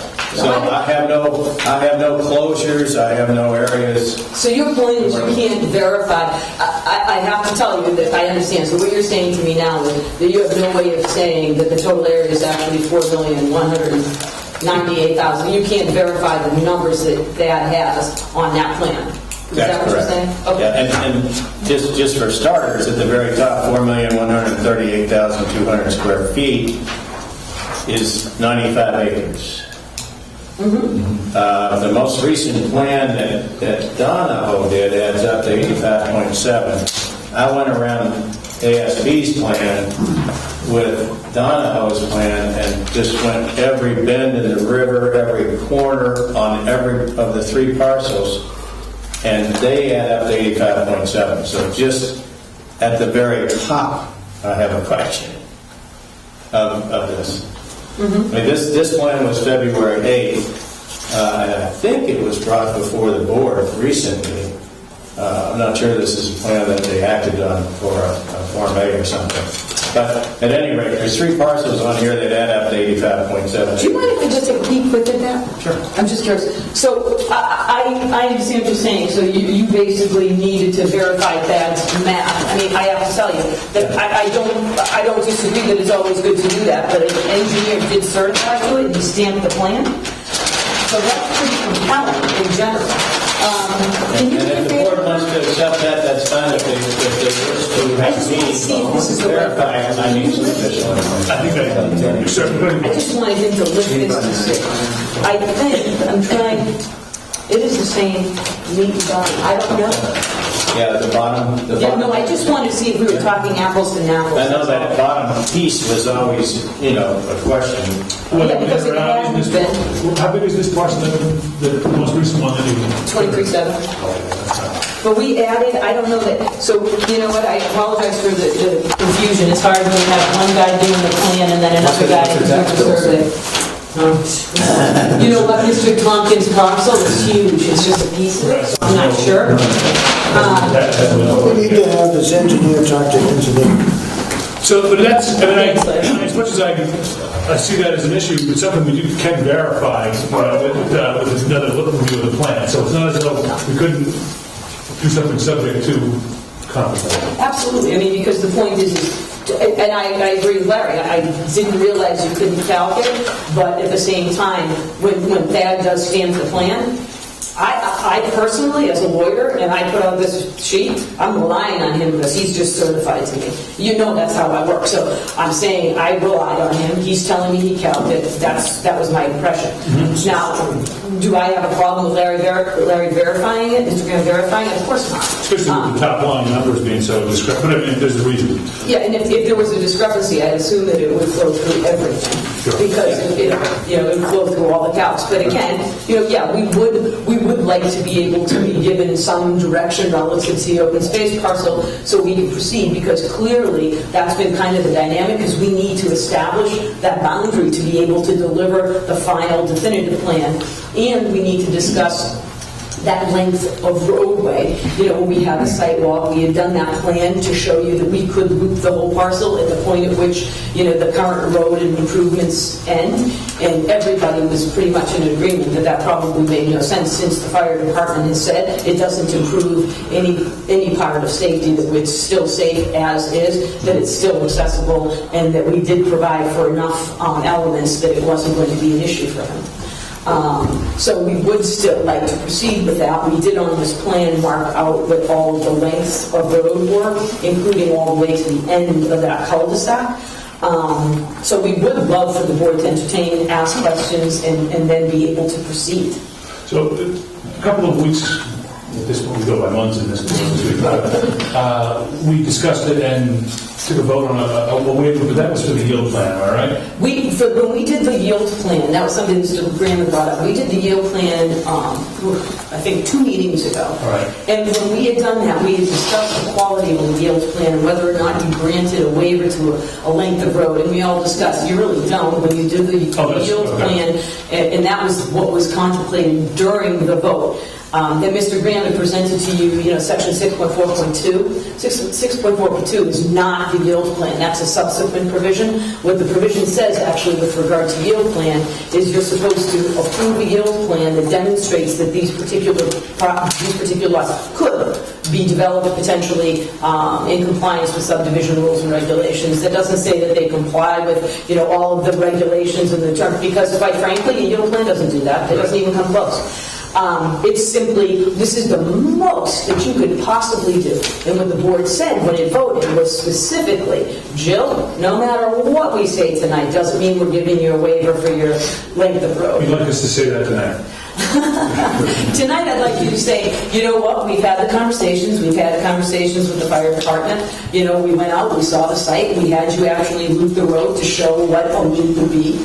And yes, I would absolutely like to hear from this board that you are going to give a waiver for the length of roadway relative to this particular project. Mm-hmm. And this plan that you're showing today, just pull up the back.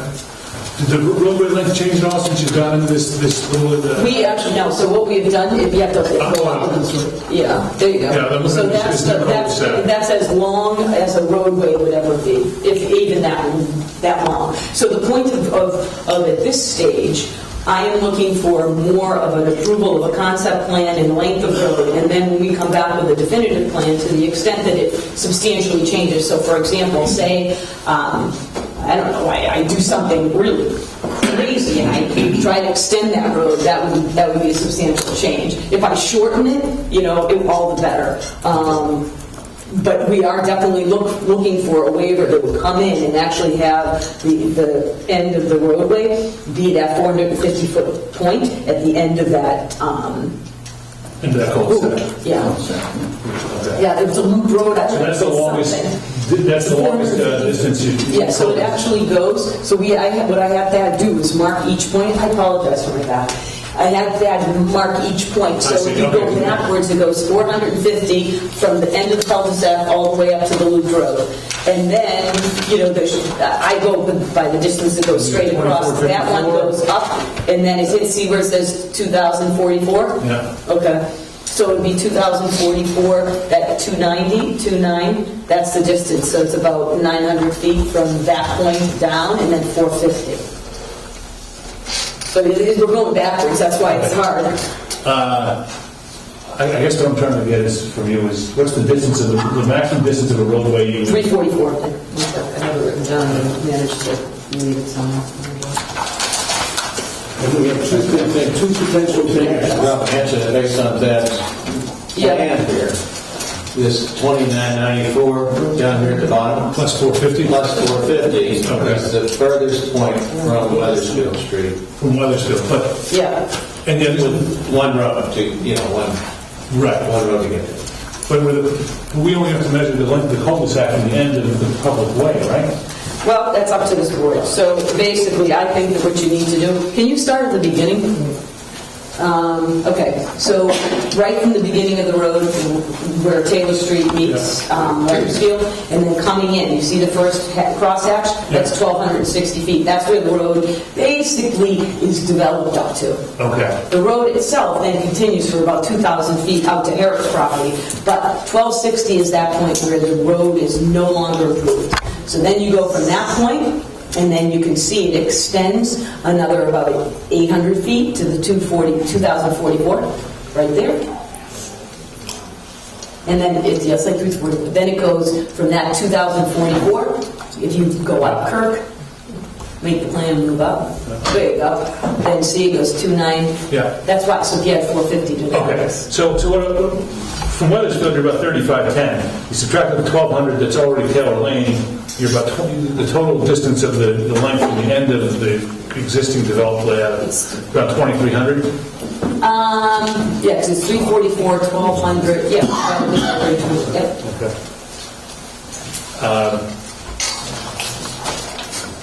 I mean,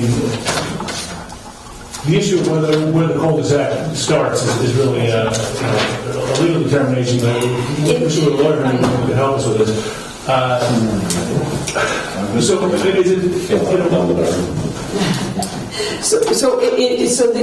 the way your bylaw works is if you're going to extend even off of a road, so your extension usually is supposed to start at the very point. So if you try to extend a road, you can't say, okay, I have a 500-foot roadway and I comply, and now I'm going to put another 500-foot roadway. Your bylaw doesn't allow me to say, oh, it's a new roadway, I'm only 500 feet. I have to measure from the beginning, so that's not the way it works for you.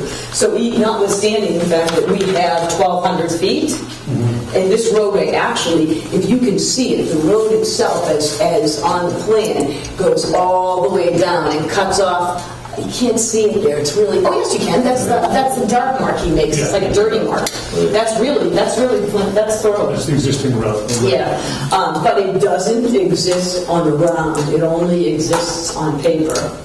So the requirement is to comply with the rules and regs to make it safe and accessible. So no matter what, that's your charge. So I would still say that we need to measure from. I guess this is a long answer. We need to measure from Taylor all the way down to the end of the cul-de-sac. My whole point with saying that Taylor Lane already is an existing way is because it is a different roadway, it is a different quality, it is different than almost anything else. I'm not all of a sudden creating a road out of nothing that doesn't already exist.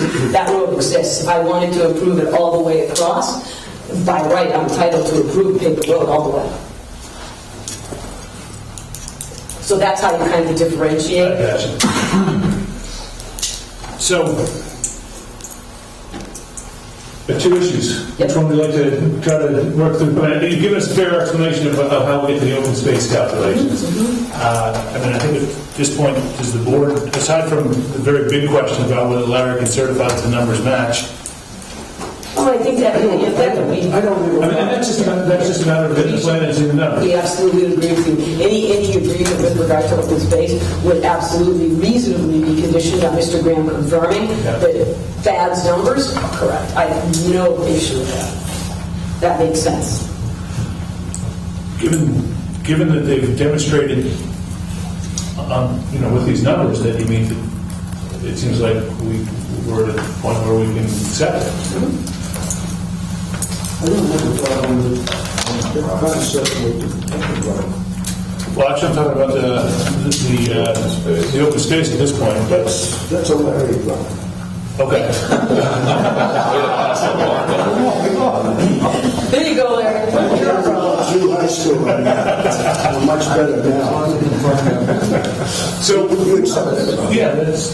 He accepts it. Would the board vote to, I guess I would propose that we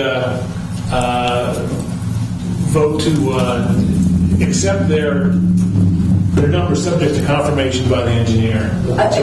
If I may, so what I'd love for the vote to be is first that the board is going to vote relative to the open space, that you are going to permit 10% of the riverfront to be actually included as upland. Okay. And because that is a difference, so that's a waiver. So you would say that you will grant the waiver to allow 10% of the riverfront area to be deemed upland, and that you grant a technical waiver based on the fact that the minimum base requirements have been met. Because you've got, again, I had to create that, I'm trying to figure out how I'd actually, I guess I would just say technical waiver from the open space requirement and allow the numbers to stand because we meet the base. And then I can have that put on the plan, that base amount, and how we meet it with that. Basically, after Larry confirms it, with that one constant number being the thing that really is the thing that has to be monitored. I think it's the size of the lot. Yeah, and that will confirm that. Mm-hmm, absolutely. So, I do want to explain to anyone that's just hearing this for the first time, we are considering this waiver for a lot of the reasons the proponents put it forward, but we've also heard a great deal from the town and the Conservation Commission about the value of the land that the applicant is intending to donate to the town. In fact, I've heard of, the conservation agent has made a compelling case that this is really some of the most valuable conservation assets that we have in town, and to add this to what we already have on either side will really, in a lot of ways, complete a corridor that starts almost at Route 1, brings us all the way down, up and around, past the Girl Scout camp, including this, and then into the conservation inland that's just on the other side of the site. So it will put together an enormous contiguous space of really valuable and worthwhile open space that's worth protecting. So, we're considering the waiver in light of that as well. So, at this point, I guess I would put to the board a vote that we consider 10% of the riverfront area to be deemed upland for the purposes of considering the open space calculations, and that we consider a technical waiver of the open space requirements to allow for a slightly greater percentage of wetlands in the open space. I'll second. Got a motion and a second? All in favor? Aye. Thank you. All right. The next issue. We can talk about it some more, but I think Subject, that last. Most importantly, and as a preamble, subject to this confirmation. Yeah, thank you for. That was implicit, yes. Just put that in there. For a lot of the same reasons, we'll consider the waiver for the length of the roadway. We do have a bylaw that says 1,000-foot cul-de-sac is the maximum length we can consider. But 500. From the first time they came in here, they pointed out this is a little bit of an inverse of an open space residential development. Quite often you find the developable land closer to the existing roadways, and the open space would be the land that's deeper into the project that would be left undeveloped. In this case, the land that's worth protecting and that they're contributing to the town as most desirous to get our hands on would be the space that's up front. So we've got to traverse through that space to get to the developable land that they want to be on. The only way to do that is by having a roadway. And the length of the roadway in this case would exceed what we would ordinarily consider. But because of the benefits that the applicant would be conferring, we're asked to consider that. And that's what we're doing, I suppose, at this point. In a conceptual way. Yes, yeah, because I have to come forward with a definitive plan, but we want to at least know that the board's going to vote to support the waiver. Then when I come in with the definitive subdivision plan, if I come in with something substantially different, you're not, I wouldn't expect you to be bound, but you are granting a waiver. You're telling us, look, we're going to waive the length of roadway. We are looking for commitment because there's no other way to do it. This will be a waiver, no matter what. But there are two tie-ins to properties beyond this. We are providing access, but we don't have control over those properties. Can you show, I just would love to show them. So, again, I'm sorry for my back. So you see, there is, right on this side, there's two connect, I'm going to come around. I don't have a pointer, so I'll just come around. So we have these two roads, right? And there's something up top. Yep, I'm going to show that in a minute. So these two roads connect actually to land that is of Bruce Tompkins. We do not have control of this property, but your bylaw does say we're supposed to provide connections, and the only way to be able to show a reasonable connection is so that they have an in and an out. We don't know if they're going to use it. We don't know if they won't. I don't have control of that. I would love to, though.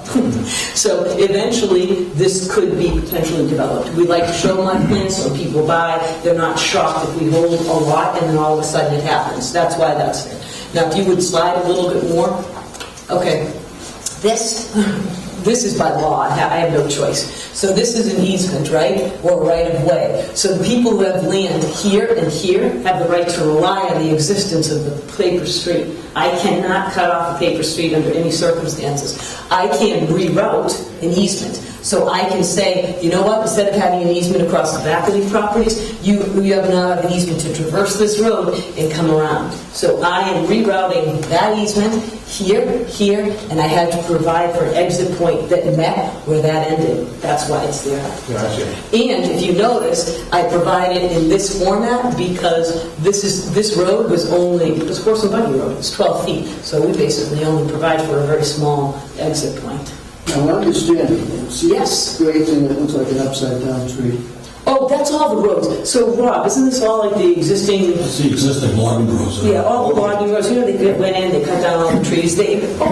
Well, when we were there too, it was snowing. Yeah. So it's a lot of just separate, there's paths everywhere. Well, that's better than, I thought it was waterways. No. They always show them because it's clear land, so... Okay. They show them all. Well, that answers the question too, was that. So, from Weathersfield, you said 3,300 would be the maximum? It's... I mean, my rough numbers seem a little higher. 3444. 3440. Yeah. Because it's 2994 to the end, plus 450 to the very... You have to measure to the back end of the cul-de-sac. You don't title to measures at the front. Anybody that has comments? Sure. Yeah, Cliff Pierce, 399 Weathersfield Street. I don't have any problem with the proposed waiver. However, I just want to remind the board, because this process has been going on for a while now, that the applicant has committed, and I hope they still intend to do this, to convert the intersection with Weathersfield Street into a T. Yes. That is absolutely essential to the safety of the neighborhood and of people who use that road on a daily basis. Thank you for reminding us. We absolutely have every commitment. We actually have redesigned the entrance point, and I did give plans to Kirk a while ago, but that is our commitment. The board to know that, we can make part of the ministry, can make everything conditioned on it, because that is something we are doing. Thank you, I appreciate that. No, absolutely. We agree. I mean, we saw the road too.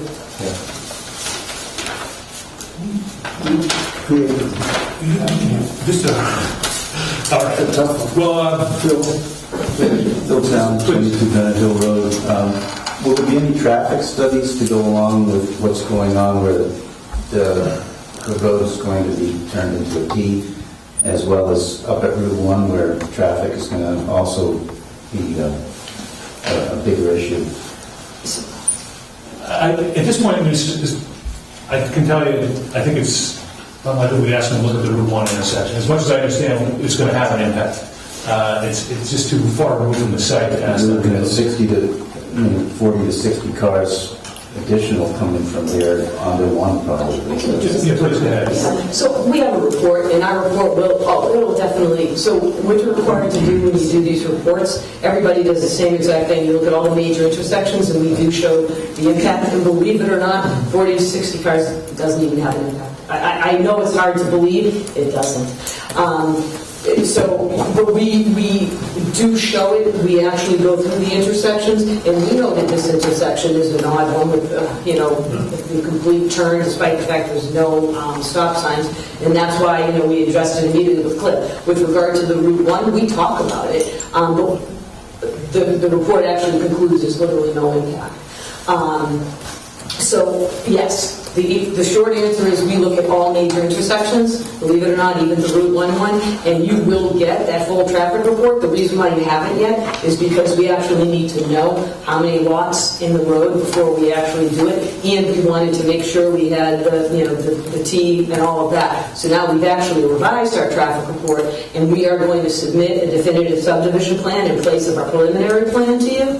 And that will have the full, we'll submit the full report for the traffic, we will submit the environmental report, and all of the impacts, we will do that.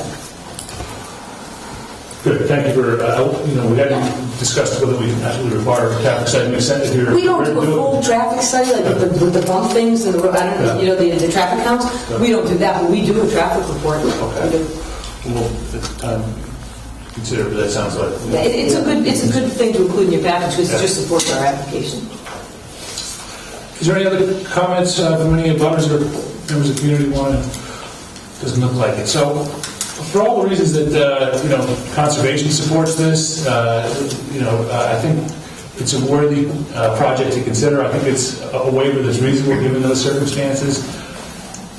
For that reason, would like to put it to the board to consider that we allow this applicant a waiver of the maximum cul-de-sac length not to exceed 3,450 feet from the intersection with Weathersfield Street for their final, when we consider the definitive subdivision submittal.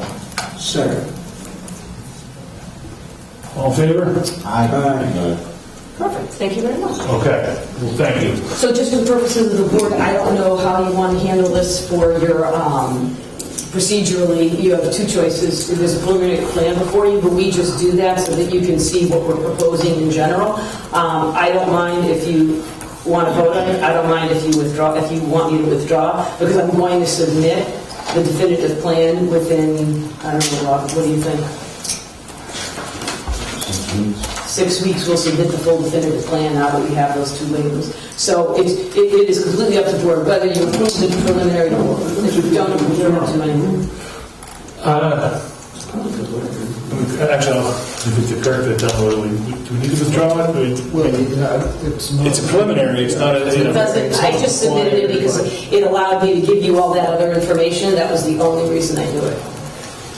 It's not required. I mean, you're not asking. I just don't know what administrative, so that you know in 6 weeks I'm going to resubmit, and I'm going to submit the definitive to take the place of the preliminary, and then we can move forward with the hearing on the definitive, which means we do have to renotice, just so everybody knows. I'm going to have to redo that, but that's just what was required. So I'll end up redoing the ad, redoing the abutters notices, and then we'll just proceed with the definitive. Okay. The only other difference is the time frame that you have, 135 versus 945 days. Yeah, I need to set time You need frames to all cover up. that with the board. Pardon? I say you need to cover that with the board as far as giving them an extension of time. Oh, I'll give you an extension of time with the special permit. That isn't even an issue. Yeah, I mean we'll extend it to be coterminous with the submittal.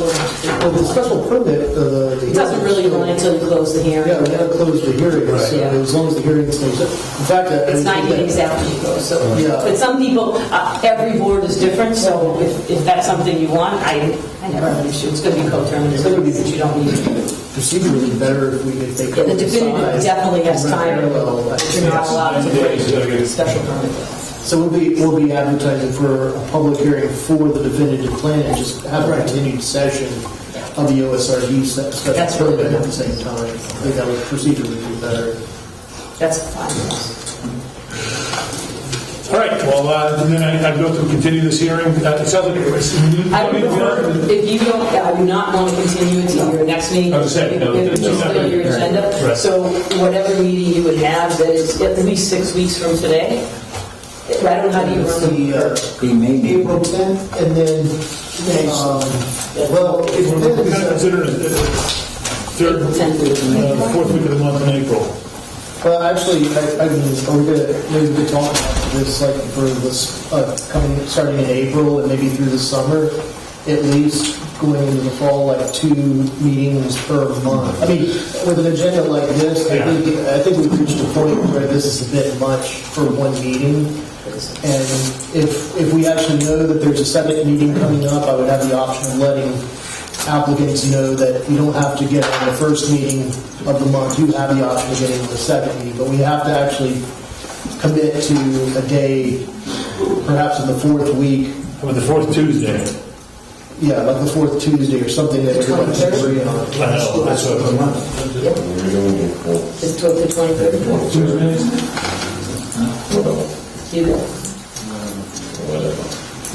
Great with that. I love it. Tuesday meeting. All right, Tuesday. Tuesday the 23rd? Is the fourth Tuesday of all the months through the summer, is that acceptable? Can I? I think that's shoot for it. So, we'll take it 23rd as the second meeting. Okay, so I ask the board to vote to continue this public hearing to April 23rd. Do we need to second? It's 28. Yeah. Second, all in favor? Thank you. Thank you very much. Appreciate your time. Take care. All right.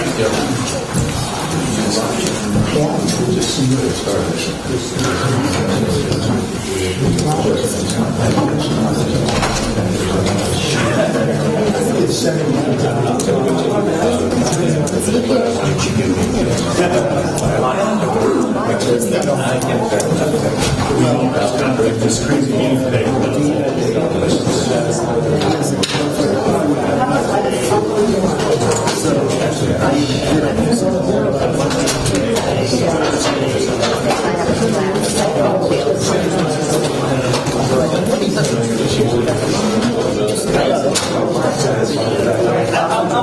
I'll get you the stuff so you can.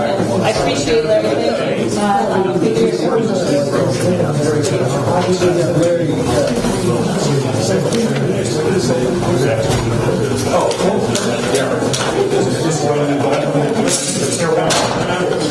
Now, we're not going to tax the town, except that these are already on record. Yeah, my question was, Except this word.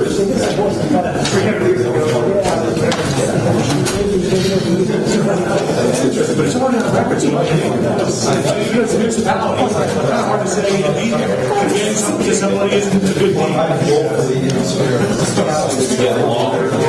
But I think I wouldn't feel stick around. I think it's going to happen,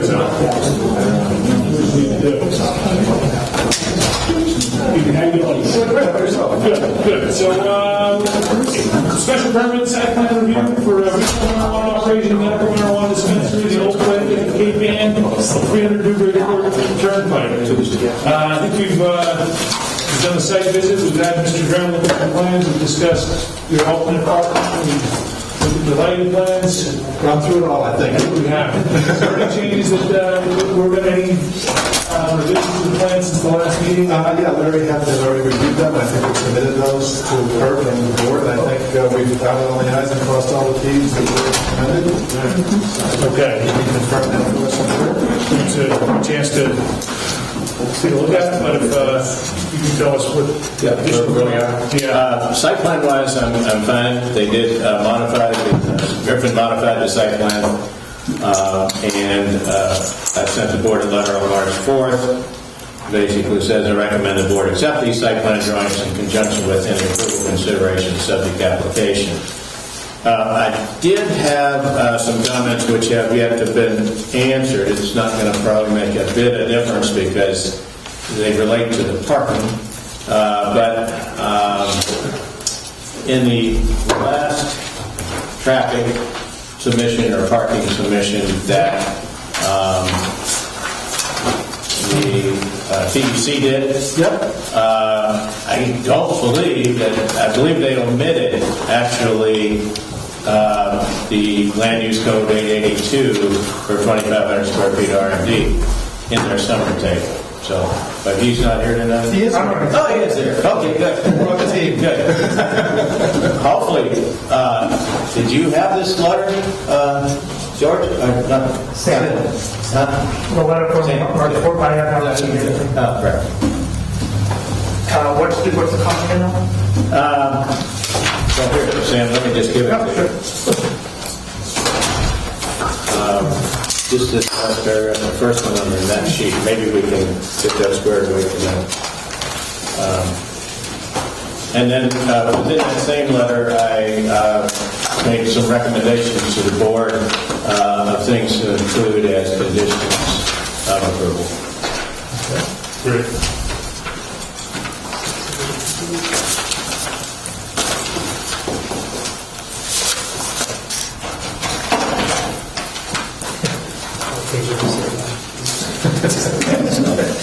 I don't want to start. I'm just looking at the condition.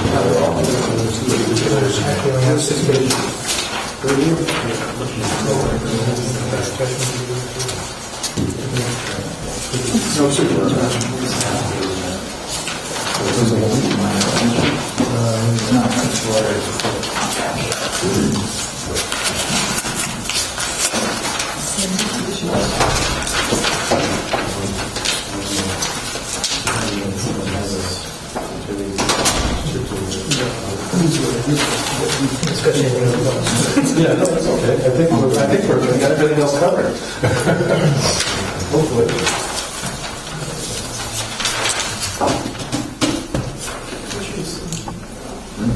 Have you had a chance to look at Mr. Graham's comments from March 4th? No, I'm sorry, you just said that.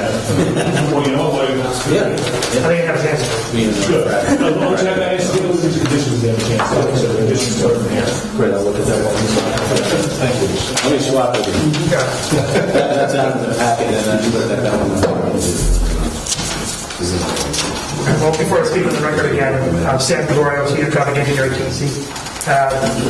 Just responding to the question from Mr. Graham, and the question is on page 6 of 8, I know it's 6 pages, but so on 6 of 6 of attachment D, the latest report, and I think he's wondering where the demand information for the R&D actually is in there.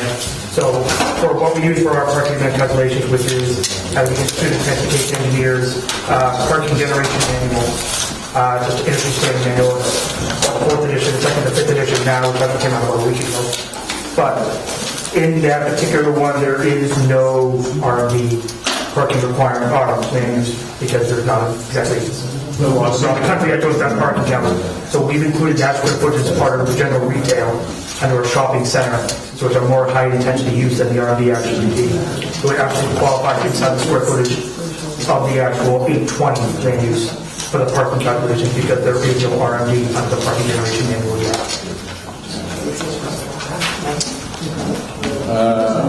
Okay, so you have 5,384 square feet of retail space. Is it in there? Is that what you're saying? Yeah, it combined with the other retail on site, and some of it would be the restaurants are included in that. So yeah, the restaurant's in another land use.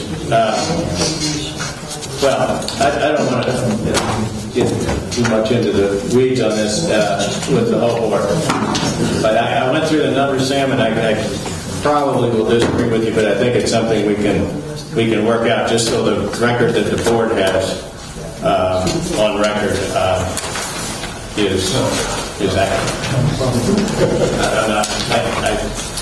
I have to go back and look at the plans and the square footages, but I went through there and I didn't see that the 5384 included the 2,500 square foot area. So, what to say? Basically, on the square foot that was on the I apologize for putting you on the spot because I thought you would have gotten a copy of this. My apologies, professionally. So if I understand, the issue is whether they use the correct code to determine the type of usage, the parking demands for this type of No.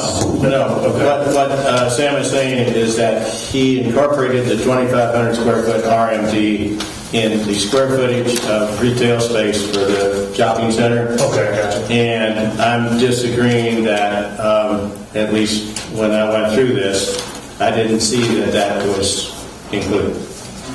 So, if it is, fine, then his numbers are good. If it isn't, kind of in a quandary if we don't have numbers for parking.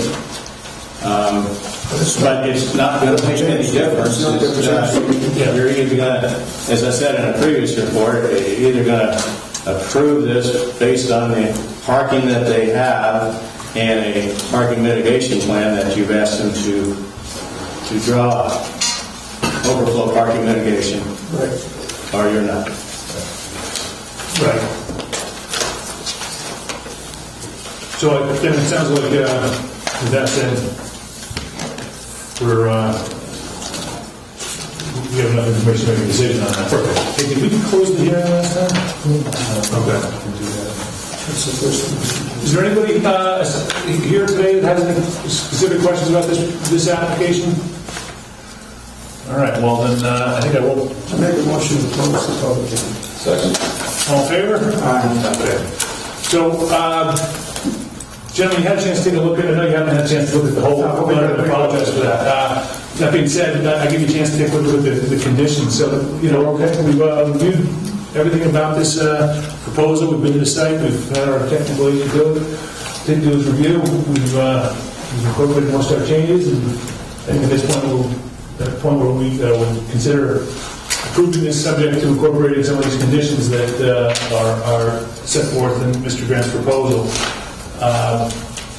Specifically, those conditions include a requirement that they pave 8 spaces to the most adjacent to the parking area. That they they do line all the parking spaces, and then you place bollards to demarcate the walkway from the rear parking lot.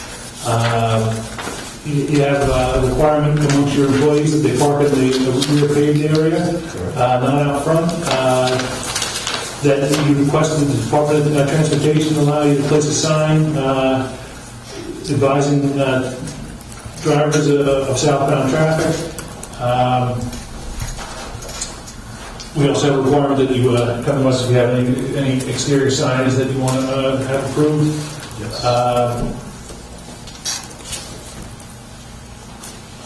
That obviously you confer with the Board of Health regarding your septic system. And that we incorporate Mr. Grant's suggestions for monitoring the customer demand during the initial startup of their business. All agreed. Were there any conditions in regards to hours of operation that you want to? We usually, I think we have considered hours of operation in other sites, and for the sake of uniformity, I think that, what are your intended hours? Our intended hours are basically 10 to 7, 10 to 8, depending. And I don't know we certainly don't want to be open late anyway, just for staff reasons. Okay.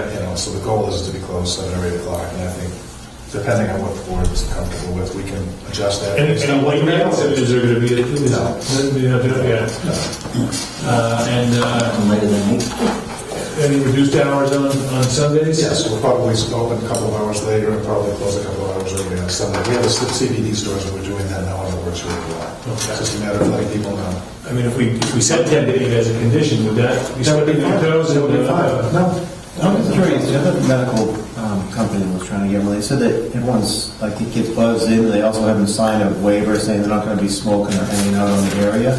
I don't know where that guy sort of... Yeah, it's a lot. So if they did that anyway, I'm sure Chief Dugas would be over.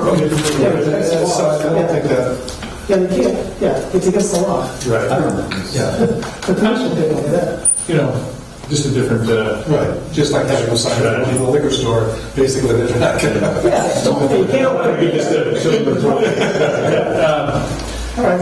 But, so again, we would consider the vote, pardon me, I would move that we vote to approve this applicant's petition for site plan review, Subject to special permit and site plan review subject to conditions put forward here, and then we add hours of operation from 10 to 8. I just wanted to, because of like our previous experience with, if they need these other conditions that we, like, do we want to revisit traffic at a 6-month period after, like we did with, like we're doing with Adams Mall? I think we mean, for the purpose, we I have should. no problem with that. If you Okay. guys review it. We want everything to be safe. We want. I think what we're trying to do is, and as much as we can, ask you to have reviewed a vote we've already made for a similar type of establishment. Nonetheless, we're going to try to make sure we're consistent. Yes. And with that, we've asked you to periodically review with the chief of police what the traffic impacts have been, and and I think we determine that it's going to be, once we determine it's a non-issue, then everything else is a non-issue. Yeah. Okay, so we will in our final vote incorporate language that mirrors those. Absolutely fine. And just say there'll be a couple of just standard conditions that go along, like having to do with lighting, complying with the site security operations plan. Yes. A host agreement and all that stuff. Yes. And that's already been set. Yeah. Right. Okay. That's a long request for vote, but that's what we have to do. Second. All in favor? Aye. Thank you very much. Generally, what we hope to do is, he's got to write it up, incorporate those conditions, give the board a chance to look at it. We hope to have it by the end of next week, signed, and you can come in the office and we'll get in touch with you, let you know when it's ready to go. But we're not going to ask you to come back to the next meeting to get this ready to go. No, we're not hanging out with you guys. Thank you for your. Thank you very much. Thanks. Appreciate it. Thanks, Lord.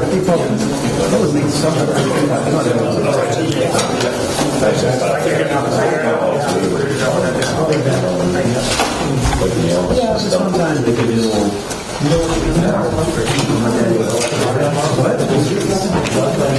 were just talking about the machine guns. I think there's a couple of pieces.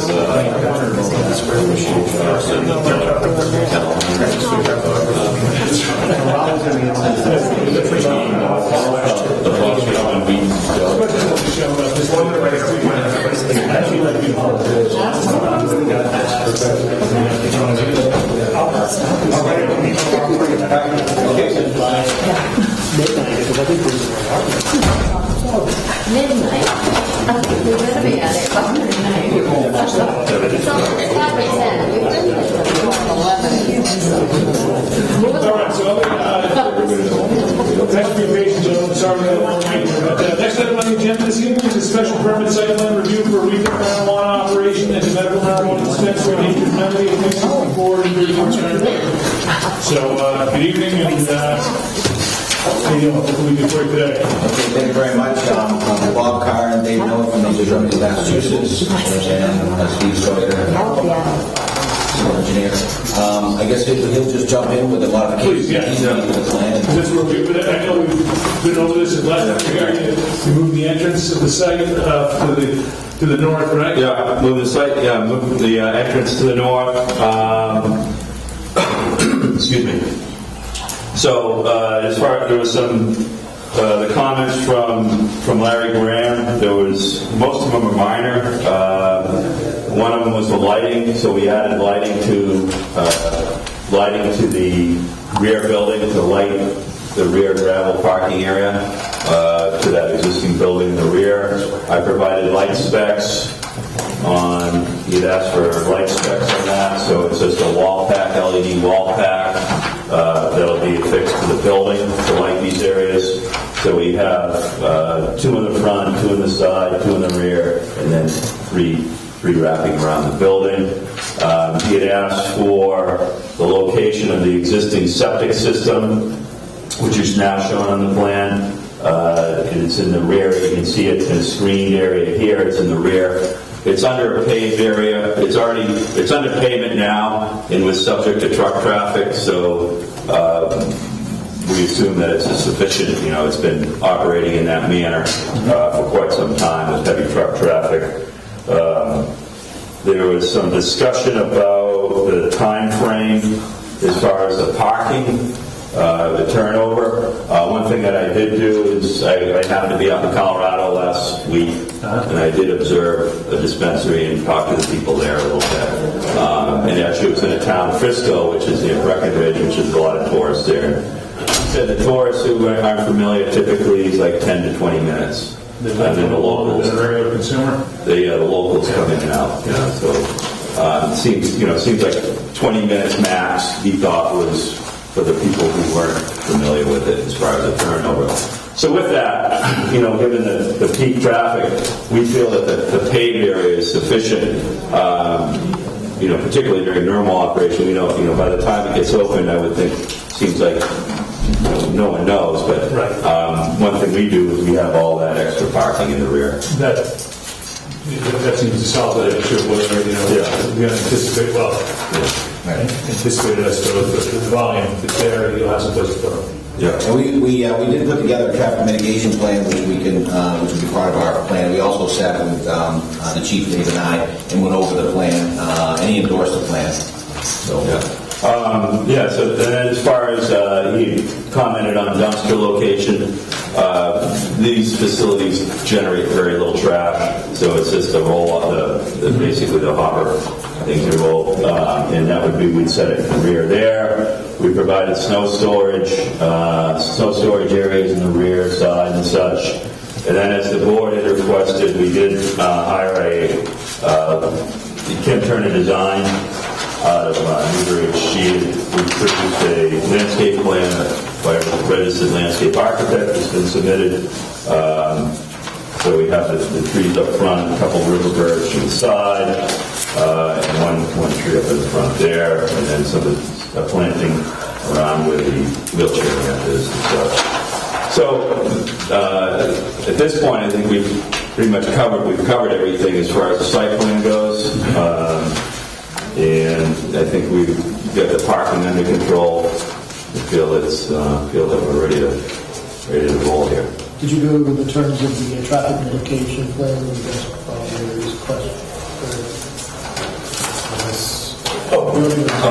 That's what the police chief was looking at. One of the applicants should provide traffic mitigation as follows. Applicant shall meet with the chief of police or his designee prior to opening the review operational and circulation of operational plans and circulation of traffic. Applicant shall provide a paid police detail for the first 14 days of operation. Applicant shall provide an employee to direct traffic once on the premises for the first 30 days and as needed thereafter. And last, the applicant shall submit to a 1-month review and shall agree to modify parking, circulation, and other procedures should the location provide undue congestion. So as much as those are well taken, I think we've got to be consistent in their application, and I think we left enough room in what we just worked on to perhaps adopt those same standards. I think we ought to. I don't know what in the water with a different application, but what we're saying is, you okay with what you just heard in terms of periodic review of the traffic flow and the impact with the chief of police over time? Yes, I mean, that was our... And all I'm commenting on now is that we've got to go back and make sure that anybody else that gets approved, like you're getting approved, is subject to those same rules. Operations, 10 to 8. 10 days is fine, and it won't, on weekends, it'll be shorter than that, but that's a good... And I think we should next window without, ending up with school buses or operating midnight. Actually, one final item I forgot to mention on the plan was that Larry mentioned to increase the size of that rain garden up the front, which we did per his recommendation. Another comment a lot about what you've... I just got the revised plan yesterday, so I don't have a written report, but a few more comments. I'm quite satisfied with all the revisions been made to the plans, but a couple of comments yet. The dumpster pad, just for you guys, I do it in concrete, not doing this concrete, because of the weight of the wheels, the steel wheels. No, actually, it's just going to be the plastic Well, it's not that, it's just a plastic cover. Okay, fine. The wall-mounted light, the board may or may not have that in their packet. I think it's an attractive light. They spaced them around on their existing and proposed building as well as the building in the back. According to the photo, there it is in the bottom left-hand corner. Yeah. While you have that up, they also have sign detail there, which is about 3 by 8 as far as the dimensions. Yeah, it's 2.5 by 8 or something. 96 inches, 36, yeah. Okay, 3 by 8. Yeah. 3 by 8, and so that's the pylon sign they're proposing out front, if that's okay with you guys. I'm sure it's... That's within, we don't need a special permit on that, right, Kirk? Not eliminated?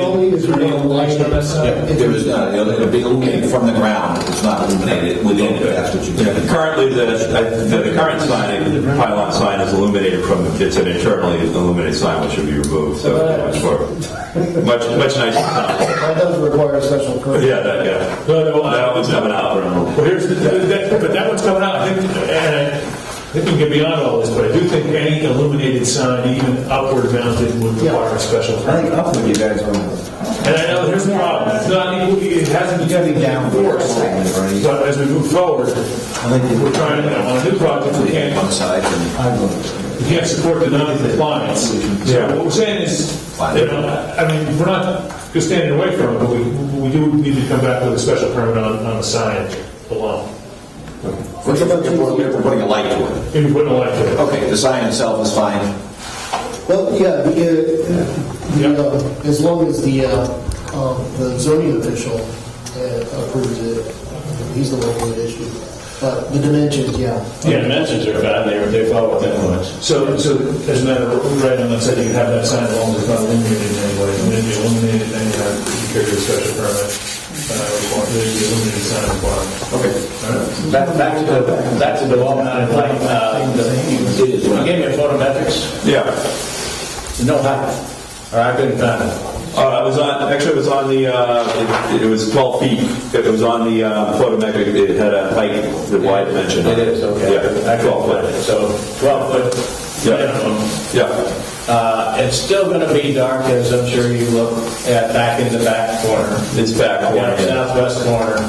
I think that I had suggested to the board that prior to occupancy permits that the applicant agrees it's necessary to light that corner with temporary lighting. I guess the question is if it's not being used. Yeah, it's not being used, obviously. If it turns out okay, it's that the lot's jam-packed, then And maybe we put that into the traffic management plan. Yeah. Well, I understand, yeah. I think if you illuminated it without having the demand, you just invite people to go behind the building. Yeah, you don't want to. So, good point. And I had no problem with the landscape plan. I don't know if you did show it to the board. I don't know if they want to look at it any closer. I have no problem with it.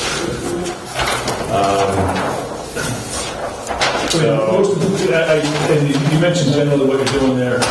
Most importantly is the green grass goes green and stays green and a couple of trees, but I think that's, and we're providing some planting, separating it from the business next door, so there's some separation there. How about on the southern side? Is there a fence there? Southern, just a swale. Okay. Yeah. And then it's all wooded. It's kind of this is all wooded area. Then I recommended in my last letter basically the same conditions as you just looked at for the other one. Somewhat different because of the sun. So, anyone have any questions about this petition? Then I'm going to make a motion that the board close the public meeting on this. Second. All in favor? Aye. So unanimous. All right, so we've all seen this. We've talked about some of the conditions that we proposed. I think we've seen them. We've heard them tonight. I think we're at a point with all the input we've taken that we would consider, we should take a vote to approve it, subject to the conditions that we've discussed. I can recite it again, but I think as long as you're comfortable, you know what we're talking about. Have they seen these conditions? They've seen Well, you must have, because you've got the last letter. Right. So the conditions that Larry recommended? Recommended to the board, yeah. Well, I think one of them was I guess that last, a lot of it is just going to be part of the site work anyway. Is there any? It's all prior to occupancy. Yeah, and it's, not occupying the rear building, the upper, where is it? Here we go. Second floor permit will be discontinued, space used as office space for nature's remedy. The existing building in the rear will be vacated and secured. What building is it? It's a truck service. So they're gonna empty out? The whole site's going to be cleared. No propane tank, vehicles, whatever, gravel area, regraded, whatever you have to. It's a That's his, no, then he said looking for. Okay.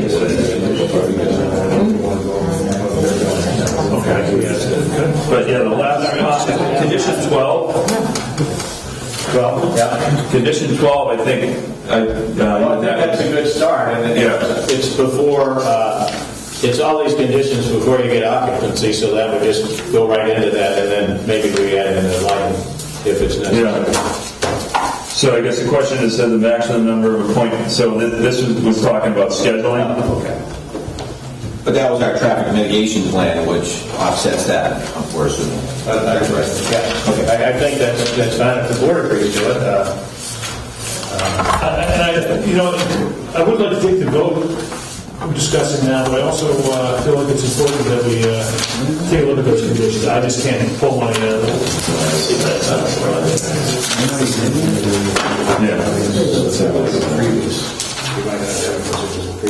Meeting. Did you say you were 15?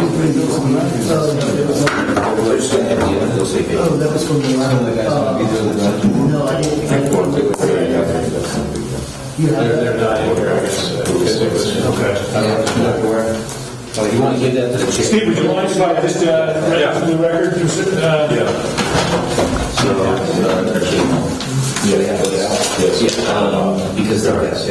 the equipment, they've got year every Okay. So I'm going to withdraw my earlier motion. I'm going to now move that the board consider a vote to approve the applicant's petition subject to the conditions that, number one, the second floor be left unfinished and use to be limited to an office space for the tenant downstairs only. That the rear site be vacated and secured. That the existing propane tanks be removed from the site. All vehicles shall be removed from this. All vehicles and equipment that's currently abandoned and stored on the site will be removed. The gravel area shall be regraded as needed to provide for parking areas as detailed in the site plan. That all employees shall park in the gravel area to the rear. That you'll obtain a DOT approval for the change of use for the curb cut. And the sign, I'll just add. And sign. The applicant shall provide a no stopping at any time signage along the frontage of Route 1, provided same is approved by the Mass DOT. That the Board of Health approve the continuation of the use of the existing on-site septic system. That the Board approve. And in fact, I think we are today approving the sign, just not the illumination of the sign. Yeah. Okay? And then we have a traffic management plan that I know that you've already submitted and the board's appropriate to go. We also discussed the conditions, the hours of operation. Anything in the other conditions that we want to carry forward, and the review by the parking impact on a periodic basis with input from the chief of police, which, as a result of the conversation today, may or may not require that you amend the lighting plan depending on if you're using that backspace or not. Traffic review. Traffic parking review is really the only way to do it. I'm further down the road. That's what it's talking about. Yeah. And we have to take the mitigation, we say we're going to talk with the chief after to review everything at that point. And then I guess the other groups you were talking about 6 months, but we're going to already attack it 1 month if the chief says we should look at it. We're going to try to find that you're all subject to the same type of review, okay? So the chief and minister, and you guys are all being treated the same. And I think we're looking at 1 month, and probably also like 6 months, like second and 6 months, just because 1 month we'll just do a conditional impact, in 6 months we'll see it settle in, and then we'll, see what's necessary there. But I don't think it's going to be adding the monitor or anything like that, just something to see what we're at. That is the longest motion I've ever made. Can I get a second? Second. Okay. General, all in favor of approving this applicant's petition subject to the conditions discussed today? Aye. Aye. Yes. Thank you. Thank you. Thank you. You've done it. Good luck with it. I look forward to seeing it up and going.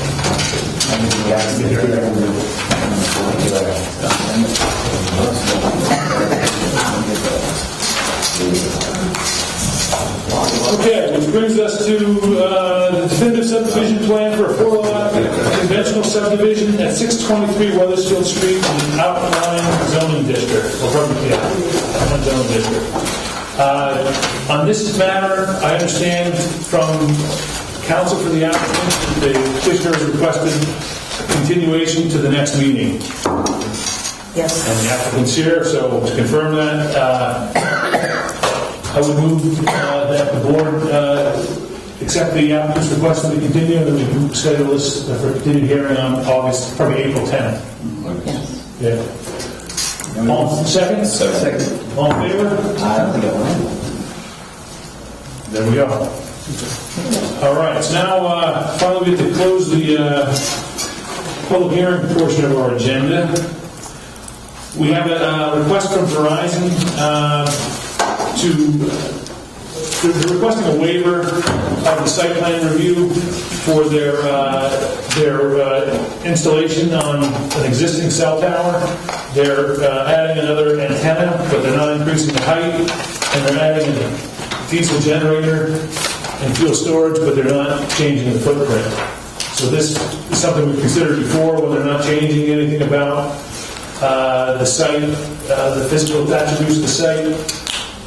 Federal law says we have to tell them they can proceed without us getting our hands in the middle of it. So, Yeah, the fire chief actually looked at the diesel. He was more comfortable with diesel than propane. So he was okay with this proposal. So they currently have Initially, they came in with propane, Oh, okay. so we told them that, go back, and they went back and changed it to a diesel generator, so. good. So we got to review it, people we probably should do. And now we have diesel instead of propane, which is I'm retired from Verizon, so I'll... okay. You got it. That's right, they wouldn't want propane. Diesel. Propane doesn't go bad. He doesn't talk. I think it was something really, a propane truck. Diesel leaks.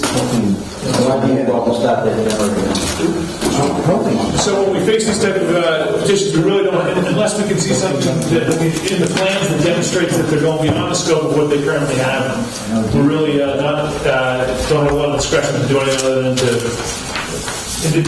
conclude that they're not changing anything, they can proceed. Yeah, it's an exempt addition. So The only other thing is it's on town-owned land, so once the board, if the board is okay with exempt status, then I'll just let the town administrator know. They have to go they have to get approval from the board of selection to actually make the changes. do we have to actually take a vote? No, I mean, you can, but I mean, I think it's actually, this is all no one disagrees. I mean, these are pretty clear cut, and the board is actually indicating that. Does anyone object to us waiving this, allowing this to proceed as an exemption? I think we're good. All right. So, we also have a request today to discuss with Invalion, the final bond amount for the solar photovoltaic facility at 623 Weathersfield Street. If you recall, We had required that they have a decommissioning bond that be in place before they erected solar panels. They did, in fact, they came before us before they erected their solar panels, and we established a, for lack of a better word, preliminary bond amount of $105,000. They were not able to get a preliminary bond, so they got a letter of credit for $105,000 from a bank, which puts us in the same position as we currently, where we want to be. However, that letter of credit's eventually going to expire, but we also said we wouldn't come back to look at the amount of the bond until the project was approved, right? So that we're ready to issue a certificate. Right, so I don't quite think they're at the point where they're ready to apply for certificate of compliance, are they? I don't think so. Are you guys ready? I haven't heard anything about whether you're going to be seeking permission to begin operation. So you need a certificate of compliance from the board. So TJ Murphy and Bailey Solar. Good evening. So no, we're not at the point yet where we are ready to turn on, probably in the next couple of weeks, but I think at the last meeting we decided that we would come back in March. So we're following through on that, but I didn't realize that was a compliant, that was... I mean, it's certainly, you're here maybe a little before you need to be, but you're not, sure, we need to speak anyhow. It's going to discuss it earlier, right? Than wait until the last second. And yet I could say that after we had our last conversation, as you're aware, when we came to us, it was a little bit of a novel issue in terms of how we would decommission a solar field potentially 25 years from now. We got some input from you. We looked at some other towns, and we relied quite heavily on Mr. Graham's calculations in terms of what he thought would be reasonable. We came up with a number that fell within line with that. Nothing's kind of moving us off that position right now. In fact, we did find, subsequently, we saw that we were on the low end of average when we consider the amount in other communities. At this point, I don't see that we're anywhere inclined to reduce it. Sure, well, for clarity, what is that amount? 105? Okay.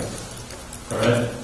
And we really haven't, that being said, aside from you asking us to consider it tonight, we haven't done any more due diligence to do you have anything compelling that you don't want to look at? Well, I think we provided you with a data packet that showed our research on multiple other towns, and that I think proved otherwise, that you were on the higher end, not on the lower end. Mm-hmm. So if Mr. Graham, if you'd like to share your research that you've done that shows that it's the opposite. Actually, I think these calculations are more in terms of the quantitative measures as opposed to looking for samples from other communities. I think our planner looked at the other communities and came up with a couple of different... So I mean, it was based on research that had been done by Newberry, and then I added to it by looking at some of the other towns. And the average, that was at the low end, 100,000.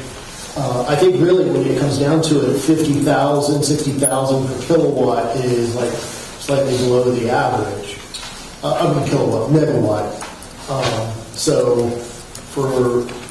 One community was about 4 times that. Well, and I said, there were the extremes that I threw that out, but there was like one... there were a couple of communities at 100,000 and one at 250,000. Some communities, that might be really going Newbury, the solar field that you're referencing, they're a fourth of the cost of your estimate, and we have that number pulled from their public record that's being distributed now. Okay. Per megawatt, they're 24,000. You're requesting 105,000. Yeah, we're requesting 55,000, so it's 50,000 per megawatt. Yeah. And once again, we're only looking at what towns have actually implemented in terms of actual bonds. We haven't seen what happens when you actually have to decommission one of these things, whether or not those are actually sufficient.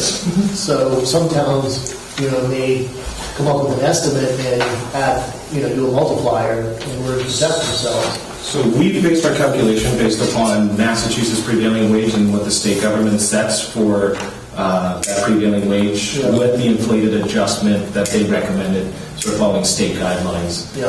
Even with that inflated, we're not that far off. We're about 98,000.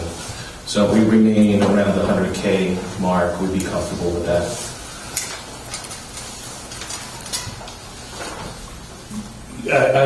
Like I said, I don't think there's been any real impetus on this board to lower it, but I don't think we're Internet is kicking us. I mean, I think we came up at like 98, which they're saying 100,000 wall. And it's long. That's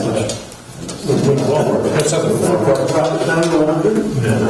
It's not worth moving around. I don't know if we are, first place, if I'm not mistaken, you said if we're in the 100,000 ballpark, then you guys will be more or less content, right? That's fine.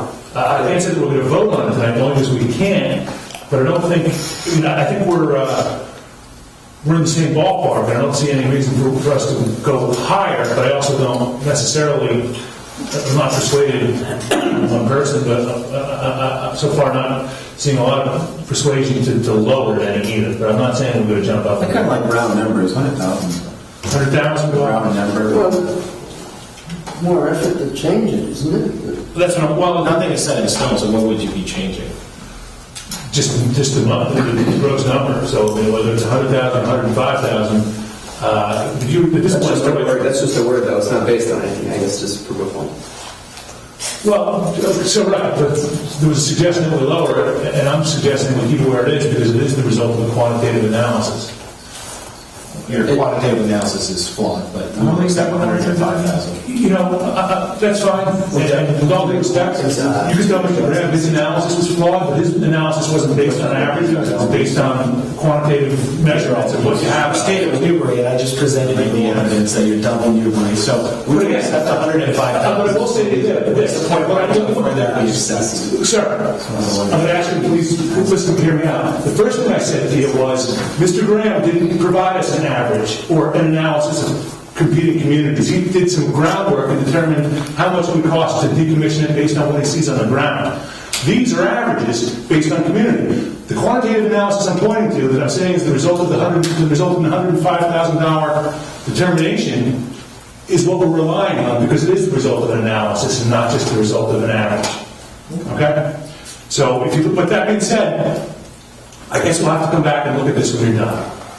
And what do we do with towns that actually did really large estimates, like $250,000? Should we factor those in? I mean, is that something we should consider? I guess it's all on the table because they're not happy with the quantitative look at it. I mean, how do I guarantee that we're going to cover? Let's pause for 1 second. We just said that we're happy at 105,000. I haven't seen Mr. Graham's quantitative analysis. If that could be shared, that would be really helpful. So we're talking apples to apples and really can have a true conversation about what our analysis is. Didn't we do that? Didn't we do that at the meeting when we talked about amount of material removed, amount of salvage material? I know, but if it's an analysis, you must have it on paper, so it shows this many hours. Let's go back and review it again. I mean, we'll be going back over stuff that plus these new numbers we need to look at. I just like using analogy. It's like when you build a house. You can build $1 million house. It takes how long it takes you, 8-9 months to build that? Costs you $1 million. How quick do you think you rip that down and put it in a dumpster? 1 week, it's gone. That fraction of the cost. First of all, we're not sure who's going to be there in 25 years. We don't know the cost of salvage. We don't know what's going to cost to get rid of the materials. We don't know the cost of prevailing wage. We don't know what's going to happen with inflation. There's a lot of reasons, a lot of variables. I think as a town board, we have to be as cautious as we can with the town's, scarce resources. Sure. How many of these things have been taken down? None. Not many. They're long-term resources. PDs. I don't know if there's examples that you could draw from. How much does it take to decommission a cell tower? I mean, I know it's not, but there may be more data out there of actual decommissioning of cell towers than than there are actual decommissioning of solar fields. Yeah, I don't know if that's really a good analogy, because that involves cranes and special equipment and special licenses where... Right, the problem, they're like a lot of, these are all like new uses, there's nothing that's been out there long enough to be decommissioned, so... Yeah, I'm just it's all trying to predict. That's why I think just looking at a wide, a scope of what have other towns done, and then we'll look at both of our analyses for what we think of the hours to remove this site. So we both, we're experts at building every day, understand what it takes to take them out, and we can make, I think, educated guesses on that monetary value of time and money, and then we can look at what other towns have done as well for implementing decommissioning volume. Hopefully come up to a number. And again, I don't think we're far off right now, but we get off track here for a second, and we'll come back at the next meeting and hopefully have an answer.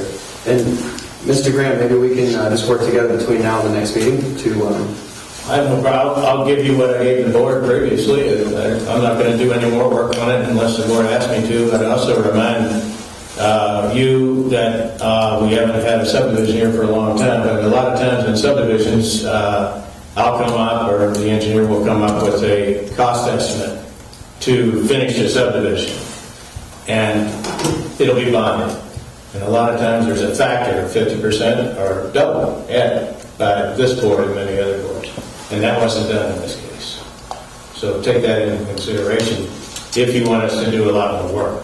And I heard one of you say that you were happy with the 105, and we're still talking about changing. So what are we going to? I've got a problem there too. Or 100,000. So I think we're happy with.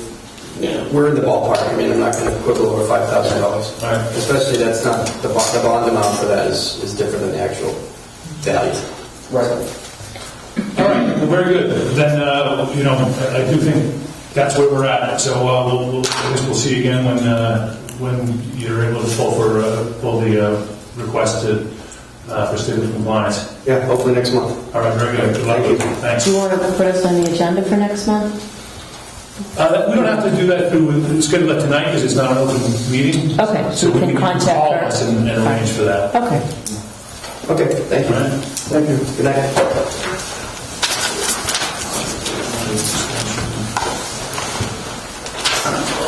Next item is the treasurer has given us a short list of past bond accounts she's holding for projects that have been permitted and completed, in some cases decades ago. The one that's most, I guess, ripe for determination today is a bond request for the release of the property at Sanders Lane subdivision. Everything about Sanders Lane has been approved. The town has taken all the streets by eminent domain in the final assessment. There's nothing else, where the towns own the streets, there's no other enforcement we'd like to do on it, so I think we just say we don't have any claim on the bond, so we're willing to release our claims to it. It's actually money that's been sitting in a revolving account. Yeah. Since 1996. Yeah, since 1996. So, how much is it? 5,000, 6,000, something. Let's see. Do you have the amount? This is Redgate. No, Sanders Lane. I'm sorry. Yeah, something. 5444. I think at this point we can just say we're satisfied that the planning board's no longer has any need to use the money. Yeah. If we can get beyond that, and the town, but the backstory is the town will take this money to finish accepting the open space that was granted as a result of this project. Pay back taxes. And because there's some back taxes that are due on the open space parcel. So as soon as those back taxes can get paid with this money, the town can then accept that open space, and it becomes town land as opposed to what's now private land that no one's paying taxes on. So, I think from our perspective, can we see any reason why we want to hold on to that $5,400 to go tell them to go finish something out at Sanders Lane? No. So I think no vote, but to release that money. All right, then I'm going to vote that we release the bond for Sanders Lane, and well, the town will take it from there. So this board is satisfied that the conditions of the bond have been met. Second. All in favor? Next.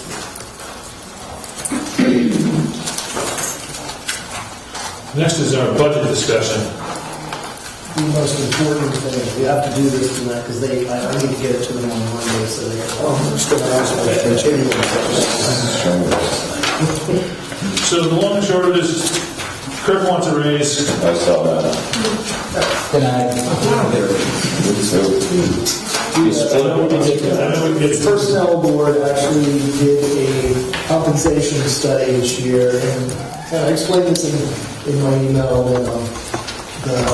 to bring the salaries of the department heads, not just myself, but the other department heads, in alignment with the other municipalities in the region. So that reflects that amount, that $4,184. It reflects that from that study, that amount from the study, plus the standard step increase, annual step increase, plus a $250 5-year longevity bonus.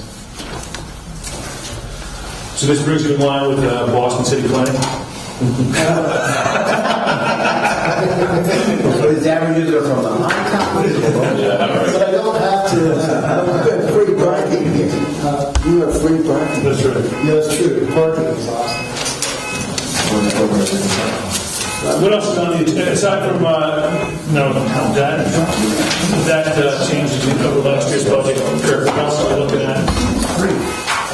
Just the guys who want to What do we do? You? What's it look You like? want the end, the red truck? Red pickup?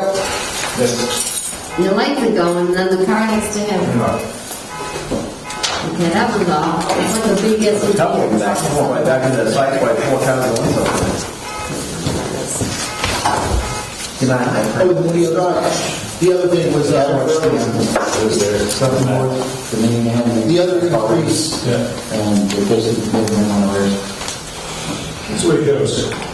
Welcome to the... That other increase, that $104 for Merrimack Valley Planning. Last year, every year they actually do a reassessment, so it goes up by about $50 every year.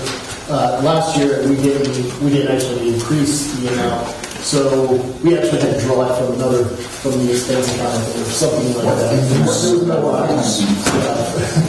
but in any case, this year I'm asking for the raise.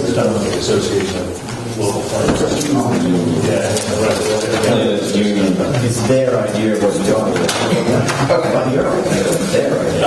So Kirk, as far as the expense account that we run, level funding, and then how are we doing this year? We're actually we still got $2,000, So is there, buy some supplies. I'm going to talk about some things that the board could use before we close out the year. Yeah, you got. I definitely want to get some nameplates. How long in gold? Corporate connection. I am going to do that. I'm going to look into that. I'll go. Make sure there's no misspelling. You probably remember that quite a bit. Does anybody have any questions about this budget? No. Make a motion to accept it. Second. All in favor? Terrific. Okay, so now we're kind of back to some regular business. Mr. DeCoulis, sorry for making you wait an awful long time here today. We ended up on our informal end of our agenda today, so you're here to talk about open space residential development for some subdivision land owned by the Tompkins David Daniels Trust, property located off of Daniels Road, Marion Way, Assessor's Map 9, Lot 23, zoned in the outlying district, correct? Yes, good evening, Mr. Chairman. My name is Jim DeCoulis. I'm John's son. And so tough to follow up with Kirk's raise and free medical marijuana dispensaries. 10:30 at night. I tried.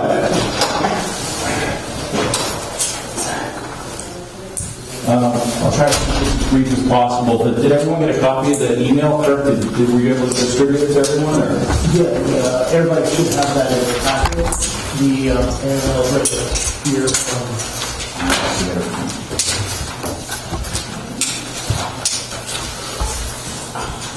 So what we're doing is we're proposing, in case those of you don't know, there's a 40B project that John's been working on for a while called Marion Way.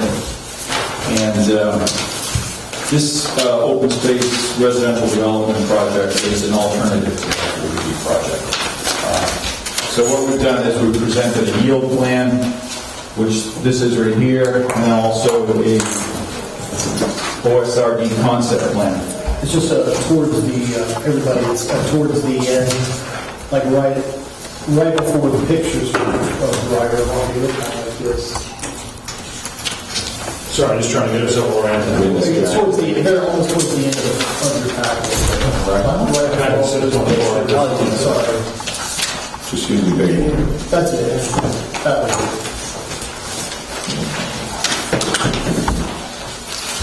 So, for those of you who don't know about the 40B project, it's a 12-unit project that John's been working on. It's before the ZBA right now, and Conservation Commission is pretty much signed off on it. He's ready to pretty much go for it, but we're looking again. This is an alternative to that. So what we've done, we're here tonight under the provisions in the zoning bylaws of 64.5.1, which is just a pre-application meeting just to discuss this openly. Just think it's a good idea just to get some feedback one week before we file the actual application. So what we've done is we proposed a 500-foot road, which is the limit under the rules and regs, and we proposed a 6-lot subdivision. 2 lots 1 and 2 are traditional lots that comply with zoning. And lots 3, 4, and 5 are reduced frontage lots with 180,000 square feet of area for each lot.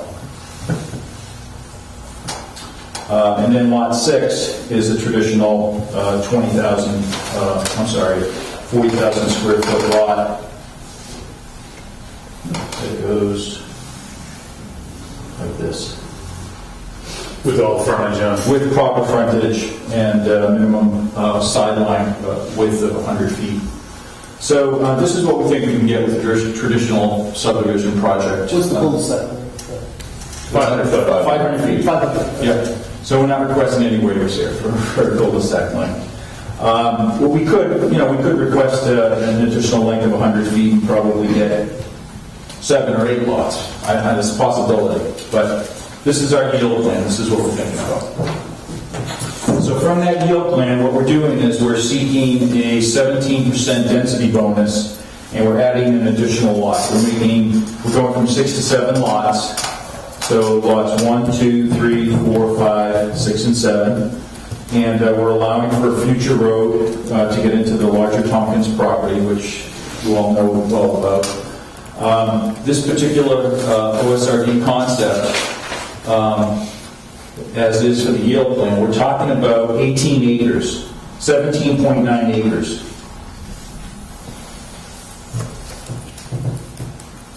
And the total area of BVW, bordering vegetated wetland, going through here is 7.1 acres. Total area of open space that we'd like to grant with an open space restriction is 12.3 acres. And what we'd like to do is we'd like to have that land held by a homeowners association rather than convey it to the town with a restriction. The problem, one little deviation from the rules is that it's discontiguous. So by allowing for this future roadway into the larger parcel, we've actually split the open space, but we'll seek a waiver from that. So the percent of open space that we're providing for is 69%. We've got a total of 17.9 acres. We're providing 12.3 acres of open space, and it would be 69% open space for the project. I think he's giving you these numbers. I'm sorry to give them again. What's the total wetlands on the site? Total BVW is 7.1 acres. And what's the total in the open space? Total open space is 12.3. No, how's the total wetlands in the open space? It's the same. So we don't have any wetlands. Yeah, we don't have any wetlands in the project itself. I'll take it back. There is a small wetland crossing right here. Yeah. Right. That would be a wetland crossing that we would need. This is the ice pond. I think that's referred. This is the ice pond over here.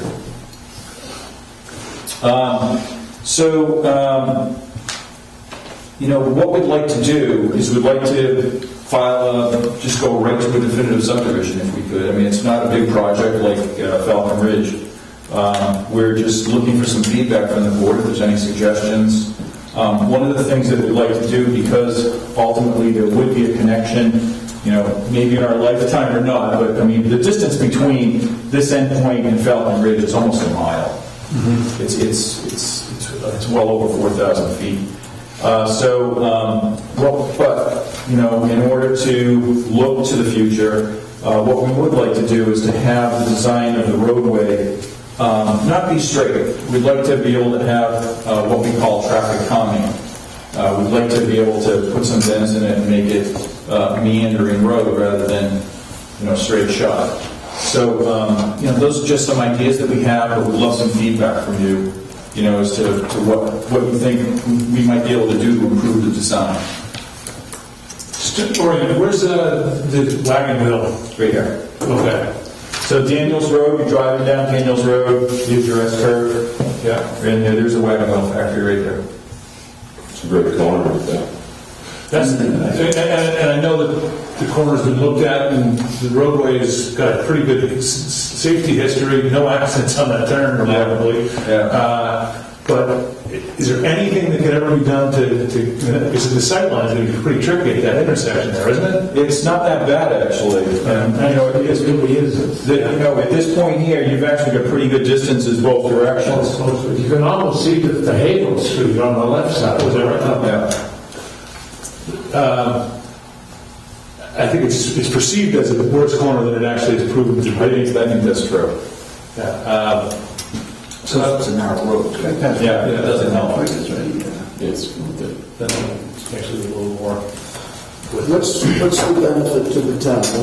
the open space. Yeah, it's 12 acres of open space. Another thing I'd like to make mention of is that we're going to do a common septic system area here. This will be a shared septic system, so there won't be individual septic systems. We're trying to create this as a natural environment as we can, leave some trees up, not just blow up some areas for septic systems. So we're going to use this as a shared septic system area. Everything, all the sewage will be fed through a collection system along the roadway here and go into that shared system right there. Does it tie into anything else? Any conservation land? So it's just a parcel by itself? For the time being, yes. But ultimately... So, I mean, what's the benefit would be my question for the town anyways. Well, I mean, I do think, given that it doesn't connect to any other... It's just town. It makes sense that they would keep it as a HOA property, managed, maintained by the HOA, because I'm not sure the town would, they wouldn't want it, but it would be isolated from everything else. For the time being, it's isolated. Yes. But, ultimately, you've got the Girl Scout property up here, you've got the town property here. This is, we're probably looking at it in phase 1 here, and in phase 2, there's the opportunity to make a connection. Right. And then we can't really get into phase 2. Did you say that, where's the ice pond? That's the ice pond that's at the bottom end? Yeah. So Emily Lane's running like this. Yeah.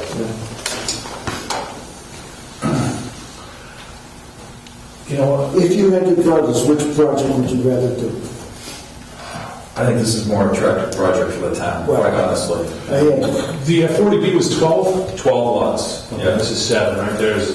But the 40B was over the same footprint? It's actually a smaller footprint. We're giving the town quite a bit more open space in this area here. The 40B project pretty much follows its, its total area is. It's probably like, 12, 14 acres, something like that. This is like another probably 5 or 6 acres of land. Yeah.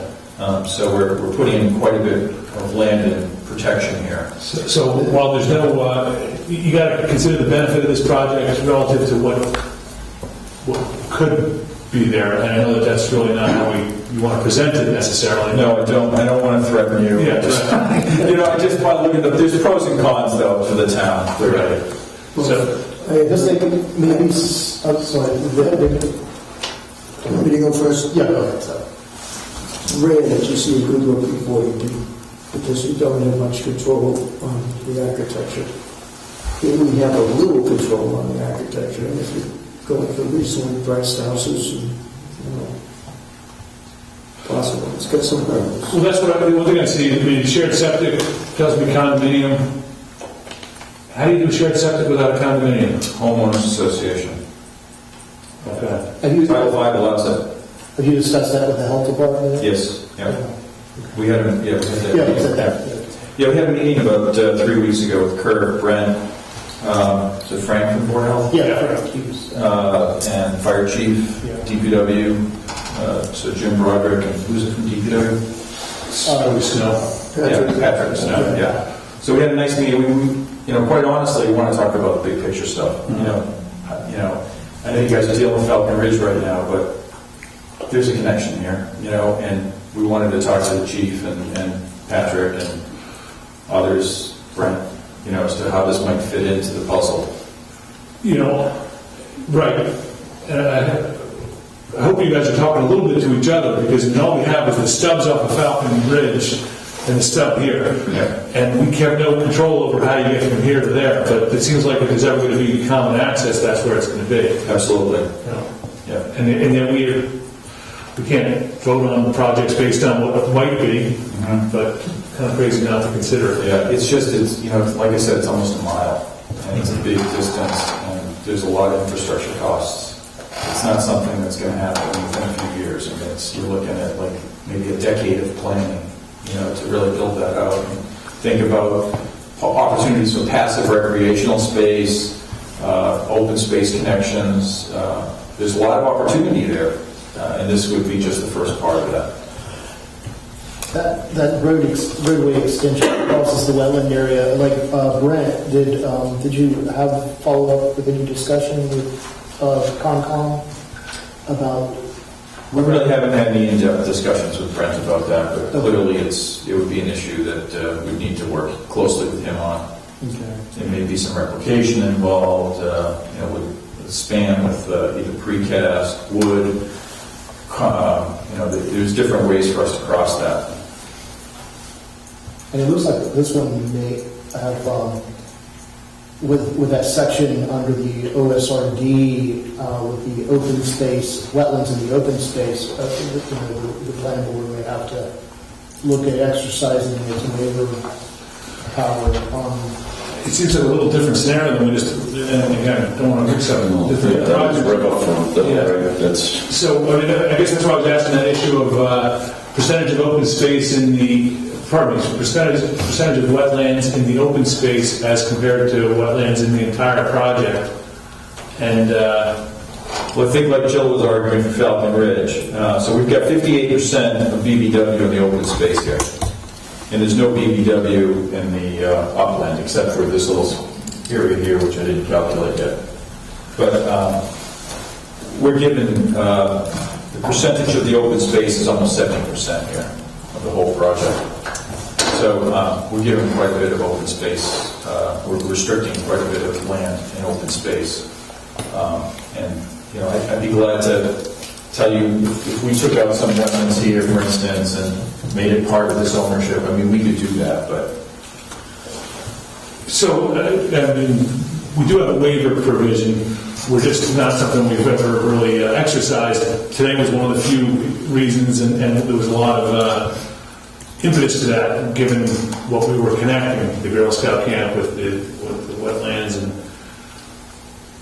so it's not a waiver that, is rubber stamped. But I think what you're telling us is, you get there, if you were just to shift some of the wetlands back into the developed land, you could have the 50% ratio that we need.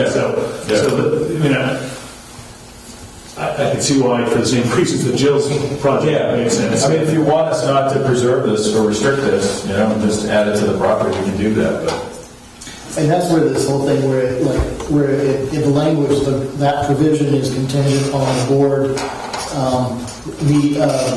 meeting the, how does it say, the provisions, meeting the provisions of the bylaw. Yeah, I don't think it's like a shall. I think it's, I think the way that the language of the bylaws is pretty open. Well, it leaves open that as long as you're achieving the intent and the trying to achieve the benefits intended by the bylaw, then the waiver is an option.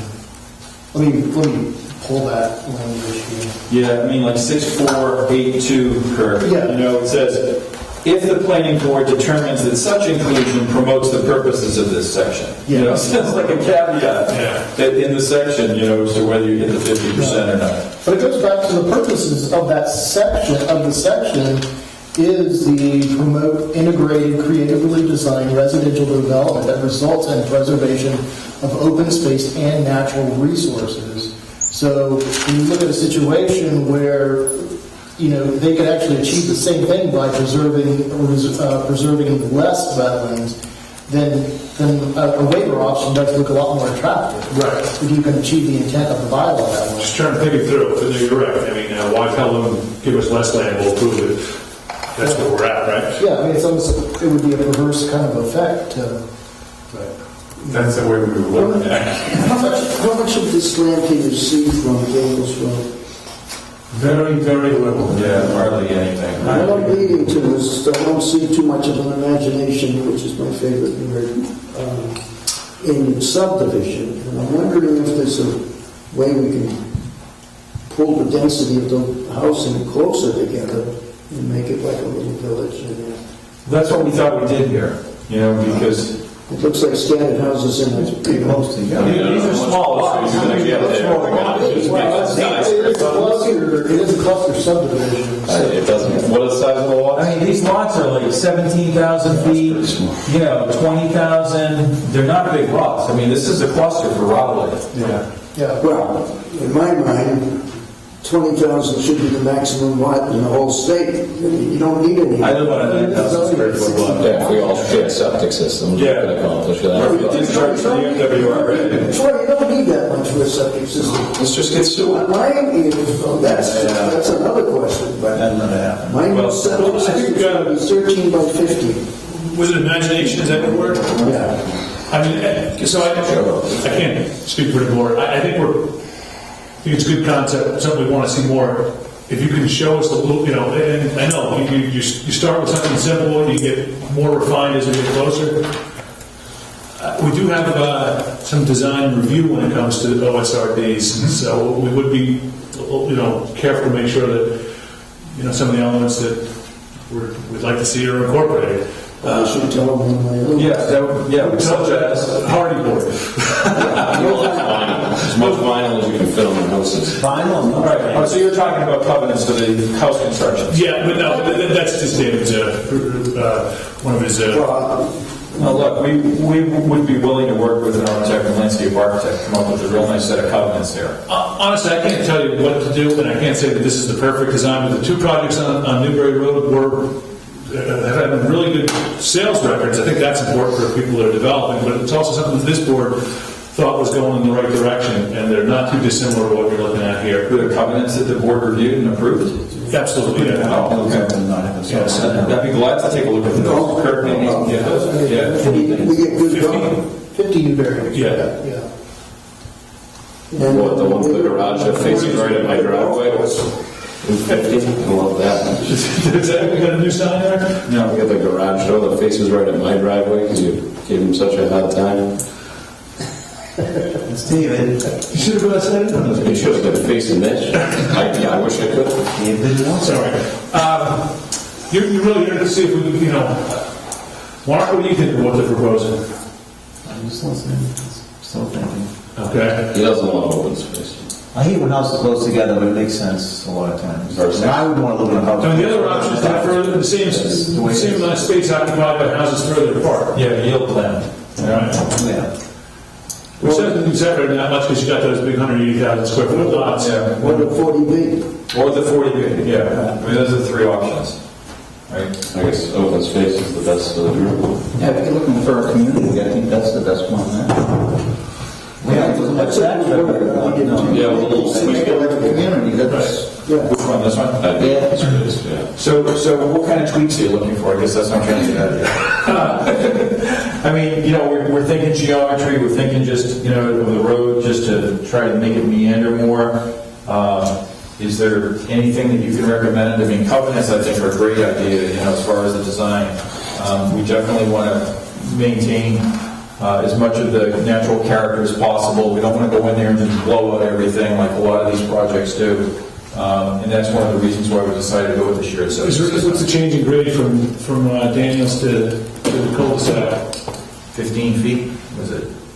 10, 15 feet, I don't know. 10 feet? Yeah, not much. Yeah. So you are asking for a waiver for cul-de-sac length, what, a slight waiver, like 800 feet or something? So the yield plan is 500 feet. Yeah. So that looks longer. the OSRD slightly longer. Yeah, so there would be It's like 600 feet, yeah. 600. Okay. Yeah. I mean, that doesn't seem too insurmountable. I would look at shortening the cul-de-sac and asking for waivers for something else, You could do longer driveways to two other lots. Yeah, you're gonna have that right of way going through there, but maybe it gives more space to the... Though you pull it cul-de-sac. Yeah, one of the things we wanted to do, though, is we wanted to maintain access to the shared septic system for operation and maintenance. The shared septic systems. Yeah, that was the reason why we kept it there. Well, can you move the shared septic system?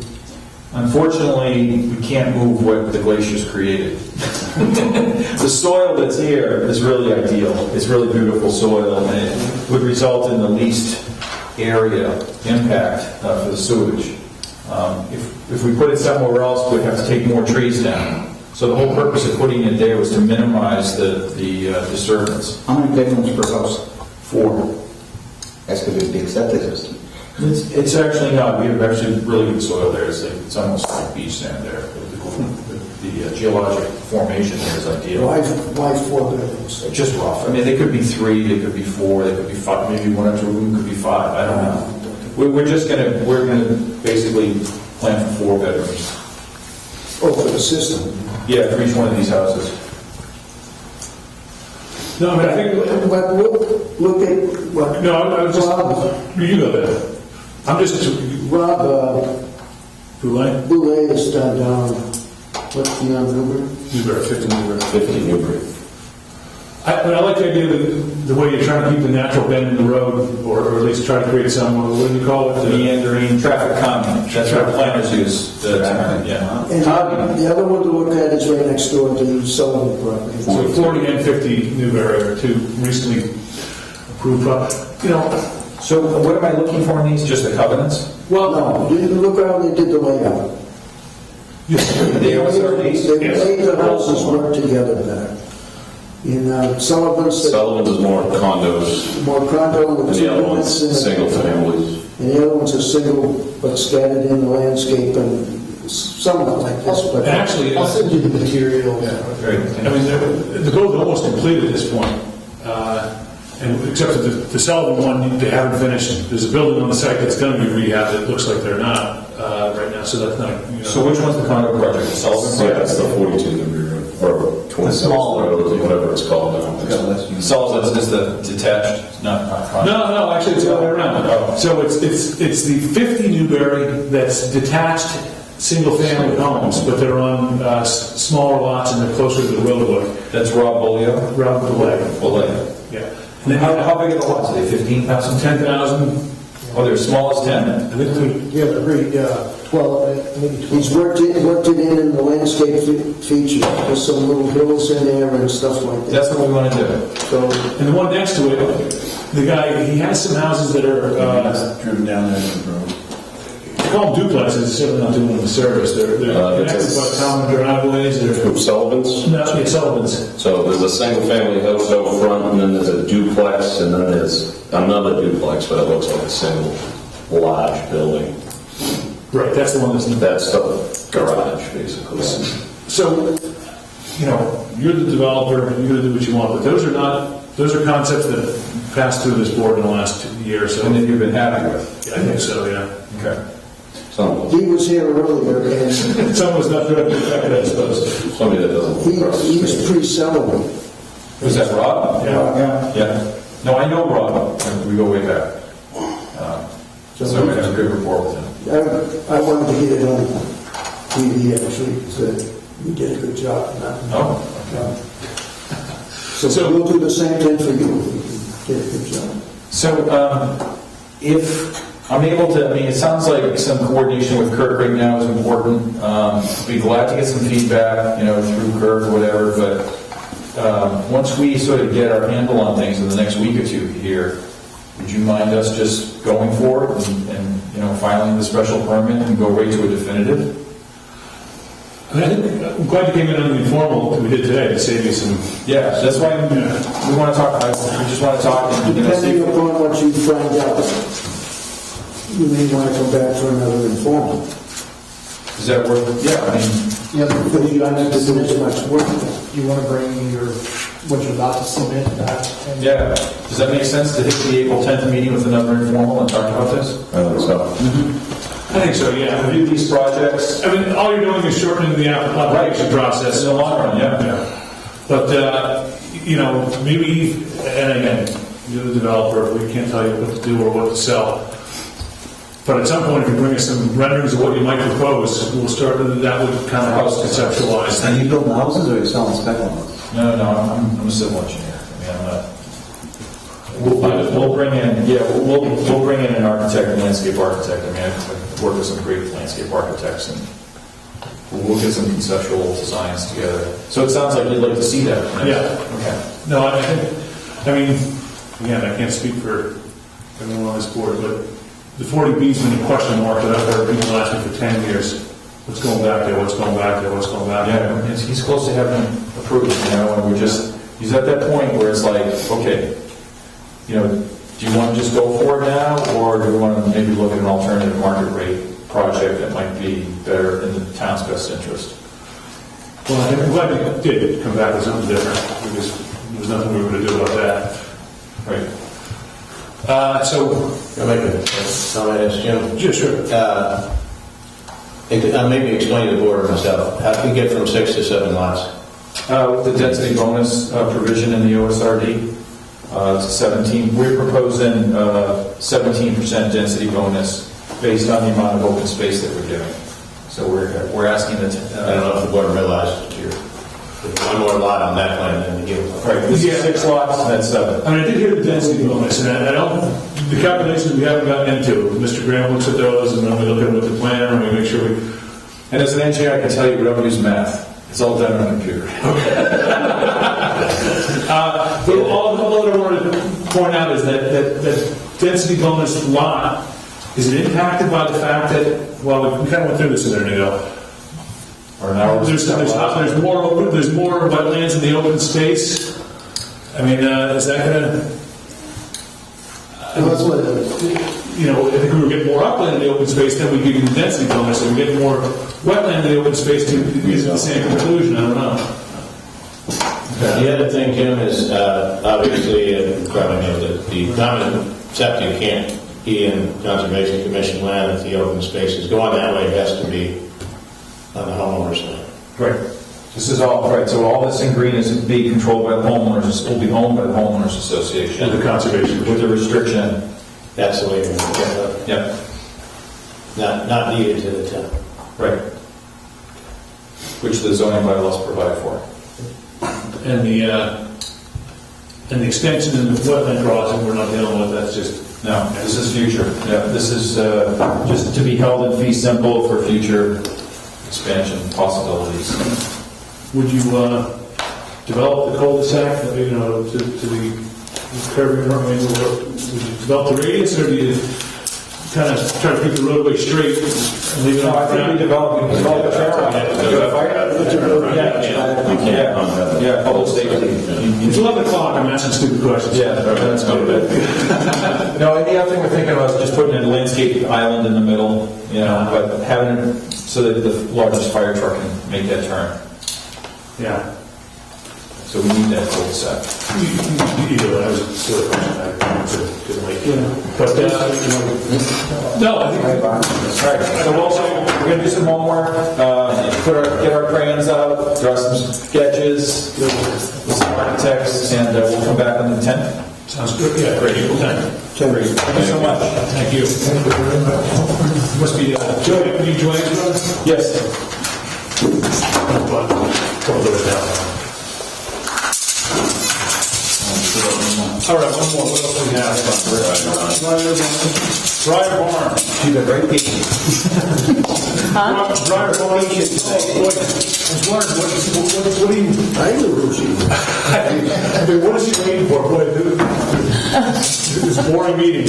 Yeah, Dryer Barn is near completion. The town hasn't issued a certificate of occupancy because they haven't finished the kitchen primarily. But they nonetheless have asked for a limited approval to run a couple of specific events on a couple of specific dates. Yes. How close are you to thinking that you'd be ready to ask for that certificate of approval? We're hoping to have it by the 30th of March. And what are the Our contractor is like, he's a little nervous about that, but... Today is the 13th. What? The 30th. The 30th. We would like to have the kitchen totally complete. We've had just a few, it's just coordinating equipment and getting the people. And then, of course, like the refrigeration unit was the wrong thing. They had to come and fix that. And there's always something to fix. Yeah, I was telling you. So, Valentine's Day, knocking on the door. what? Valentine's Day? Yeah, that was the original opening. Yes, that's what we definitely wanted it earlier. So, but that's kind of where we are. But we're very close, so. good. And I've seen the pictures, but I think more importantly, we had two of our agent and planner go down and take a look at this site. So, considering what they're asking for, does it seem reasonable? Yes, and I saw an email or something about the parking. That would be my concern, the parking. You'll recall I was clawing at that for some time, and it is really you approve the parking based on the inn and the restaurant, and not based on an event, a party or a wedding that you're proposing to entertain folks there. So my question was how many people, and I think I saw something that was something like 70 and 80 or. Yeah, the first event, is it Melissa? Melissa, yeah. It'll be 70, and then I think the other events are like between 70, 80, 80, 90, something like that. Yeah, they don't go above 100. Okay, yeah. But the other, so we have 3 events in March. And it's the 16th, 23rd, and the 30th. Yeah. And those were the ones that we want, we're hoping the 30th, we don't have to, but it might be necessary to have that permission to do it. Yes. And they're all under 70, I think they're the one's 90, one's 80, so it's in that range. Yeah. And then all the guests who are going to the event are staying at the inn. So it's like, they're all, so it's not like new people. So they do like a buyout. To Larry's point, would you be comfortable with it? I know going forward, we're not considering this, but on these 2 events, a police detail, would that be... we can. I mean, only because it's an unknown, we don't have it complete, the fire safety isn't all, I mean, I suppose it's... Well, fire chief didn't, he was okay with it. He was okay with it? Yeah. Yeah, that's what I cared about, so. Yeah.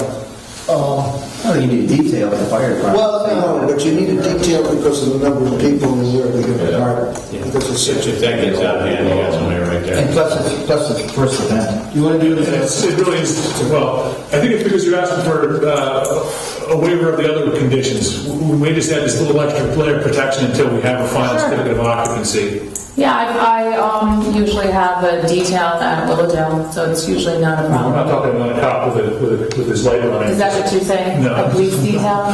Police detail, yeah, but not a car out front on the, No, our police detail at Willowdale, they walk around and I think that's what, they were going to say. Yeah, I don't think, that should not be a problem. The police detail is probably down front to be sure that we don't have overflow parking. And I know that for the parking, all the guests who are going to the event are staying at the inn. So there's no other, it's not like we have other guests at the inn and then a whole other group of people coming. They did a buyout of the whole property. So it would be looking at, and most people are couples, so maybe you're looking at the most 40 cars, 30 cars at the most. What are the times which these are going to occur? All the different events. We do have the bridal party coming earlier before the guests come. Most guests, though, because they're part of the wedding party, will be checking into the inn first. And then the bridal party comes 2 hours before the event. And the event would start around 4 or 5. And they're 5 hours. So between 10 and 11 is when they end. So perhaps during the, if I don't know if any of the board members might want to stop by there on the 3 consecutive next Saturdays is when these are all happening. They're Saturdays, the last 3 Saturdays in March. Yeah, so if somebody may want on each weekend to stop by and see. I'm not trying to volunteer you, but then to be the police detail. Yeah, no, I'm just saying, since you guys live in town, if you happen to be driving by there, On the outside of town. I mean, for service-wise, we most likely will have, like I have at Willowdale, we have a parking lot, all the lines are in, but we still have a parking attendant waving people to spots and like saying go this way or what have you, because during events in general, you have like everyone comes and then everyone goes, so it's sort of, and for ceremony, people drizzle a little less in the way, unlike if they got married at a church and then they all drive over at once, then you have more traffic because they just are there at once. But when the ceremony's on site, it's a little over. You have like a leeway of 45 minutes because some people come earlier, so the flow of traffic is a little different. And we always have, again, the parking attendant kind of guiding, so most likely we would have someone up front, just kind of, and then with a little like, it's the wedding, because a lot of people, they're going to a wedding in a new inn, and they're like, where is it, and all of that, so. We're going to have a caterer. What do you think, Chris? We're catering it from Willowdale. Yeah. I just want to, I got a question. What was the plan B in case we said no? Well, we would have to find another venue for them. We would not be happy. Yeah, I can imagine. But I haven't did visit the site. If you look at the pictures, actually, I put them in the packet. You're going to get a good idea. I mean, you get a beautiful job. Oh, it's gross. And the area which they're talking about, where the caterer is going to be temporary kitchen, is going to be that. Right. And we're having it tented. Tented, yeah. And the tent is coming, I think it's tomorrow or Friday. I have the information about Yeah, great. So I think, are you okay with the detail? Yeah. Okay. I'm good with it. I would like to make a motion that the board allow a waiver of the requirement of, are we waiving it? Well, no, it's not a waiver. It's a temporary approval for temporary For these events. For these specified events? Yeah. With the presence of a local police detail. With the expectation that you guys do have to come back for final certification of compliance for the restaurant before. Yeah. All right, what would be the appropriate time for the detail, so you're not there like 8 hours? It's either a 4 or an 8 hour minimum, so, you know what I mean, what's your peak 4 hours? Yeah, so we probably, we would, obviously we'll leave them more than 4 hours, so we would do the longer, and we would just schedule it with them, see when they have availability. And sometimes it, depends on who they have available. To minimize your expensive having them there. It's hard, yeah. We have the same thing, Bill, they have to pay for like 6 hours or 7 hours, like that's what You know, I think it's just appropriate given that going forward, you're not going to have the detail. Okay, that's great. This is the first couple of times you're in there, and without the full permitting, I think, you know, it's better to be a little more cautious on that. Sure. So if you're willing to deal with that, I put the vote that we allow temporary occupancy for those. Second. All in favor? Aye. Thank you. Thank you for your patience. Thank you. My motion to close the meeting. No. We don't have time for this. What are you doing? You want to have 2 a month. We got plenty of time. Oh, not this, but these are for this month, we're not having 2 months until April. Yeah, we haven't decided that yet. Oh, I thought it was, I make a motion. You thought it was a done deal. I do, can he get paid by the government?